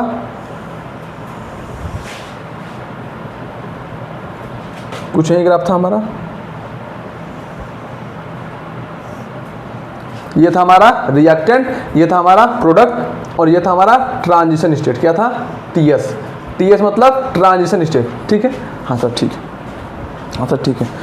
अब ट्रांजिशन स्टेट और रिएक्टेंट के बीच की जो एनर्जी थी उसको मैंने क्या बोल दिया था, EA मतलब एक्टिवेशन एनर्जी। क्या बोल दिया था, EA मतलब एक्टिवेशन एनर्जी। ठीक बात है, हाँ सर। अब मैंने क्या किया, मैंने यहाँ पर पोलर प्रोटिक सॉल्वेंट डाल दिया, और पोलर प्रोटिक सॉल्वेंट डालते ही ये जो हमारे पास छोटा वाला स्मॉल वाला अनायन था, ये क्या हो गया, स्टेबल हो गया। अब जैसे ही बेटा ये अनायन स्टेबल हुआ, क्या ये रिएक्शन आगे की तरफ मूव करना चाहेगा? जैसे ही ये अनायन स्टेबल हुआ, क्या ये रिएक्शन आगे की तरफ मूव करना चाहेगा? सर नहीं करना चाहेगा। दोनों स्टेबल हैं, लेकिन मैंने फिर भी जबरदस्ती रिएक्शन को आगे की तरफ पुश कर दिया, फॉरवर्ड डायरेक्शन में पुश कर दिया। उससे क्या हुआ, हमारा ट्रांजिशन स्टेट बना। अब ये भी स्टेबल, ट्रांजिशन स्टेट जो बना वो बना और अधिक अनस्टेबल। तो क्या बना? और अधिक अनस्टेबल। क्यों? क्योंकि ट्रांजिशन स्टेट को इनफ सॉल्वेशन नहीं मिल रहा जितना इसको मिल रहा है। तो मान लिया कि इसके वजह से, क्योंकि ये बंदा अपने स्टेबल जोन से अनस्टेबल जोन में जा रहा है, जिसके वजह से ट्रांजिशन स्टेट की एनर्जी कुछ 80 किलो जूल हो गई। फिर समझो यहां पे ट्रांजिशन स्टेट का अच्छा सॉल्वेशन नहीं हो रहा, इसका बहुत अच्छा सॉल्वेशन हो रहा है, इसका बहुत अच्छा हाइड्रेशन हो रहा है, जिसके वजह से ये बंदा ज्यादा स्टेबल था, ये बंदा बहुत तगड़ा स्टेबल था। लेकिन हुआ क्या जबरदस्ती हम लोगों ने रिएक्शन को फॉरवर्ड डायरेक्शन में पुश कर दिया, जिसके कारण प्रॉब्लम क्या आई कि जिसके कारण प्रॉब्लम ये आई कि ट्रांजिशन स्टेट का फॉर्मेशन हो गया। अब क्योंकि ट्रांजिशन स्टेट का फॉर्मेशन हो गया तो ट्रांजिशन स्टेट बनेगा कैसा? तो अब बोलोगे कि सर ये स्टेबल था, तो जबरदस्ती हम लोगों ने ट्रांजिशन स्टेट बनाया था, इसका मतलब ट्रांजिशन स्टेट थोड़ा सा कम स्टेबल बनेगा, थोड़ा सा अनस्टेबल बनेगा। और अगर ट्रांजिशन स्टेट थोड़ा सा अनस्टेबल बनेगा तो इसकी जो एनर्जी होगी वो बढ़ जाएगी, इसकी जो एनर्जी होगी वो और बढ़ जाएगी। हाँ या ना बोलो? सर बिल्कुल सही बात है। सिमिलरली अब इस ट्रांजिशन स्टेट से जब ये प्रोडक्ट बनेगा तो ये प्रोडक्ट भी थोड़ा सा अनस्टेबल हो जाएगा। लेट्स से कि इसका जो एनर्जी था वो 35 किलो जूल था, इसका जो एनर्जी हुआ वो थोड़ा सा 35 किलो जूल हो गया। ठीक बात है? हाँ सर ठीक बात है। अब मुझे एक बात बताओ, आप मुझे एक बात बताओ बेटा, इसकी एनर्जी क्यों कम हो गई, इसकी एनर्जी क्यों बढ़ गई? क्योंकि ये OH नेगेटिव इसके साथ जब बॉन्डिंग स्टेट में आया ना, ये OH नेगेटिव इसके साथ जब बॉन्डिंग स्टेट में आया ना बेटा, तो इसने किया क्या था? ये अपने स्टेबल जोन को छोड़ के यहां पे आया, ठीक है? समझ पा रहे हो बात को? यस सर, बात को समझ पा रहे हैं। नहीं तो नहीं भी चाहते हो तो चलो, मैंने मान लिया कि इसकी एनर्जी 30 किलो जूल ही है। कई बच्चों को दिक्कत हो रही है, फिर भी मेरे को जो समझाना है मैं वो समझाता हूं। मैंने मान लिया इसकी एनर्जी 30 किलो जूल ही है, कोई दिक्कत नहीं है। अब ग्राफ बनाता हूं, बट तुमको ये बात तो पता चल गया ना कि एक्टिवेशन एनर्जी ट्रांजिशन, आपको ये बात तो पता चल गया ना कि जो हमारा ट्रांजिशन स्टेट है उसकी एनर्जी बढ़ेगी, ट्रांजिशन स्टेट की एनर्जी बढ़ेगी। क्यों बढ़ेगी? क्योंकि ये ज्यादा स्टेबल था, ये कम स्टेबल हो रहा है। पीपीएस को डालने के बाद पोलर प्रोटिक सॉल्वेंट डालने के बाद इसकी स्टेबिलिटी बढ़ रही थी, लेकिन इसकी नहीं बढ़ रही थी। तो यहां से यहां थोड़ा सा इसकी स्टेबिलिटी में चेंज तो आया ना, इसकी स्टेबिलिटी थोड़ी सी कम हुई ना, जिसकी वजह से इसकी एनर्जी बढ़ गई। ठीक बात है? हाँ सर ठीक बात है। इसका मतलब ये हुआ बालक कि जो सेकंड वाला ट्रांजिशन स्टेट था, इसको मैं थोड़ा सा इरेज कर देता हूं ना पहले। इसका मतलब ये हुआ कि जो हमारे पास सेकंड वाला ट्रांजिशन स्टेट था उसकी एनर्जी पहले वाले से थोड़ा ज्यादा हो जाएगी और प्रोडक्ट की एनर्जी भी सेम है। हाँ सर। तो अब देखो ध्यान देना, ये जो रिएक्टेंट है, रिएक्टेंट से इस नए वाले transition state, polar protic solvent डालने के बाद रिएक्टेंट से इस नए वाले ट्रांजिशन स्टेट के बीच की जो एनर्जी थी, इसको मैंने बोल दिया EA डैश। क्या बोल दिया? इसको मैंने बोल दिया EA डैश। और ये जो EA डैश क्या है, वो क्या है? Activation energy. ये जो EA डैश है बेटा, ये क्या है? Activation energy after addition of polar protic solvent. हाँ या ना सर? बिल्कुल ठीक बात है। तो अब देखो आपने ये ग्राफ देख लिया, पोलर प्रोटिक सॉल्वेंट डालने के बाद क्या प्रॉब्लम आई, आपने ये ग्राफ देख लिया? हाँ सर बिल्कुल देख लिया। तो मैं अब यहाँ पे एक पॉइंट लिखता हूँ, बताना आप उसे एग्री कर रहे हो कि नहीं। Polar protic PPS, polar protic solvent increases the activation energy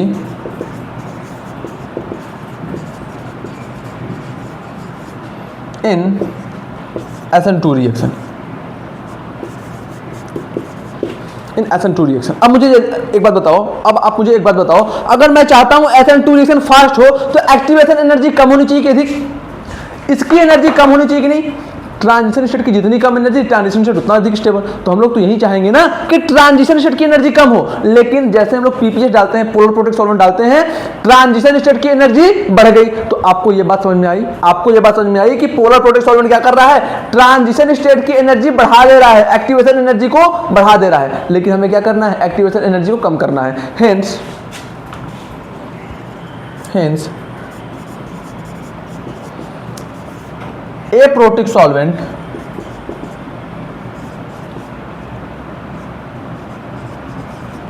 is used for SN2 reaction such that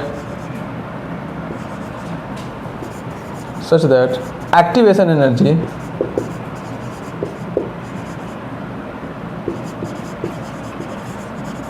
should not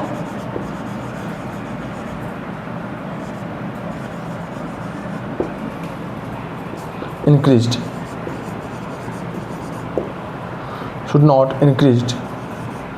during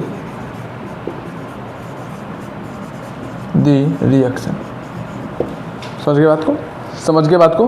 तो क्या समझे कि हम लोग पोलर प्रोटिक सॉल्वेंट का यूज करेंगे ताकि हमारा एक्टिवेशन एनर्जी, पोलर ए प्रोटिक सॉल्वेंट का यूज करेंगे ताकि हमारा एक्टिवेशन एनर्जी ज्यादा न हो जाए, है ना। तो यहां पे अगला पॉइंट ये लिख लो कि फॉर फास्टर SN2 रिएक्शन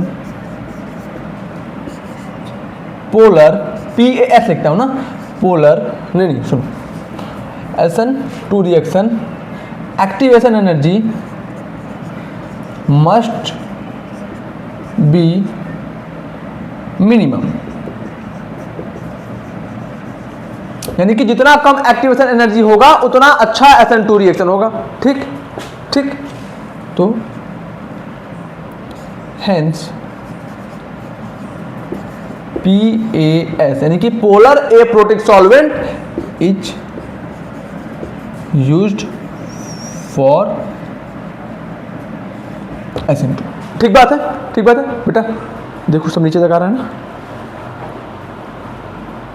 ठीक, तो इतनी बातें आप समझ चुके हो, अगर आप इतनी सारी बातें समझ चुके हो तो आप इसको नोट डाउन कर लो और हम लोग फिर कल मिलेंगे अगले लेक्चर में बहुत ही अच्छे टॉपिक के साथ। और कल हम लोग क्या स्टार्ट करेंगे, एलिमिनेशन रिएक्शन स्टार्ट करेंगे, और हम लोग एक चीज और देख लेंगे कि एम्बिवेलेंट न्यूक्लियोफाइल क्या होता है और ए प्रोटिक सॉल्वेंट में कैसा सॉल्वेंट किस किस केस में लेना है हमें। ठीक बात है। तो आज की क्लास को मैं उम्मीद करता हूं कि आपने एंजॉय किया होगा, आपको सारी बातें बढ़िया से समझ में आई होंगी।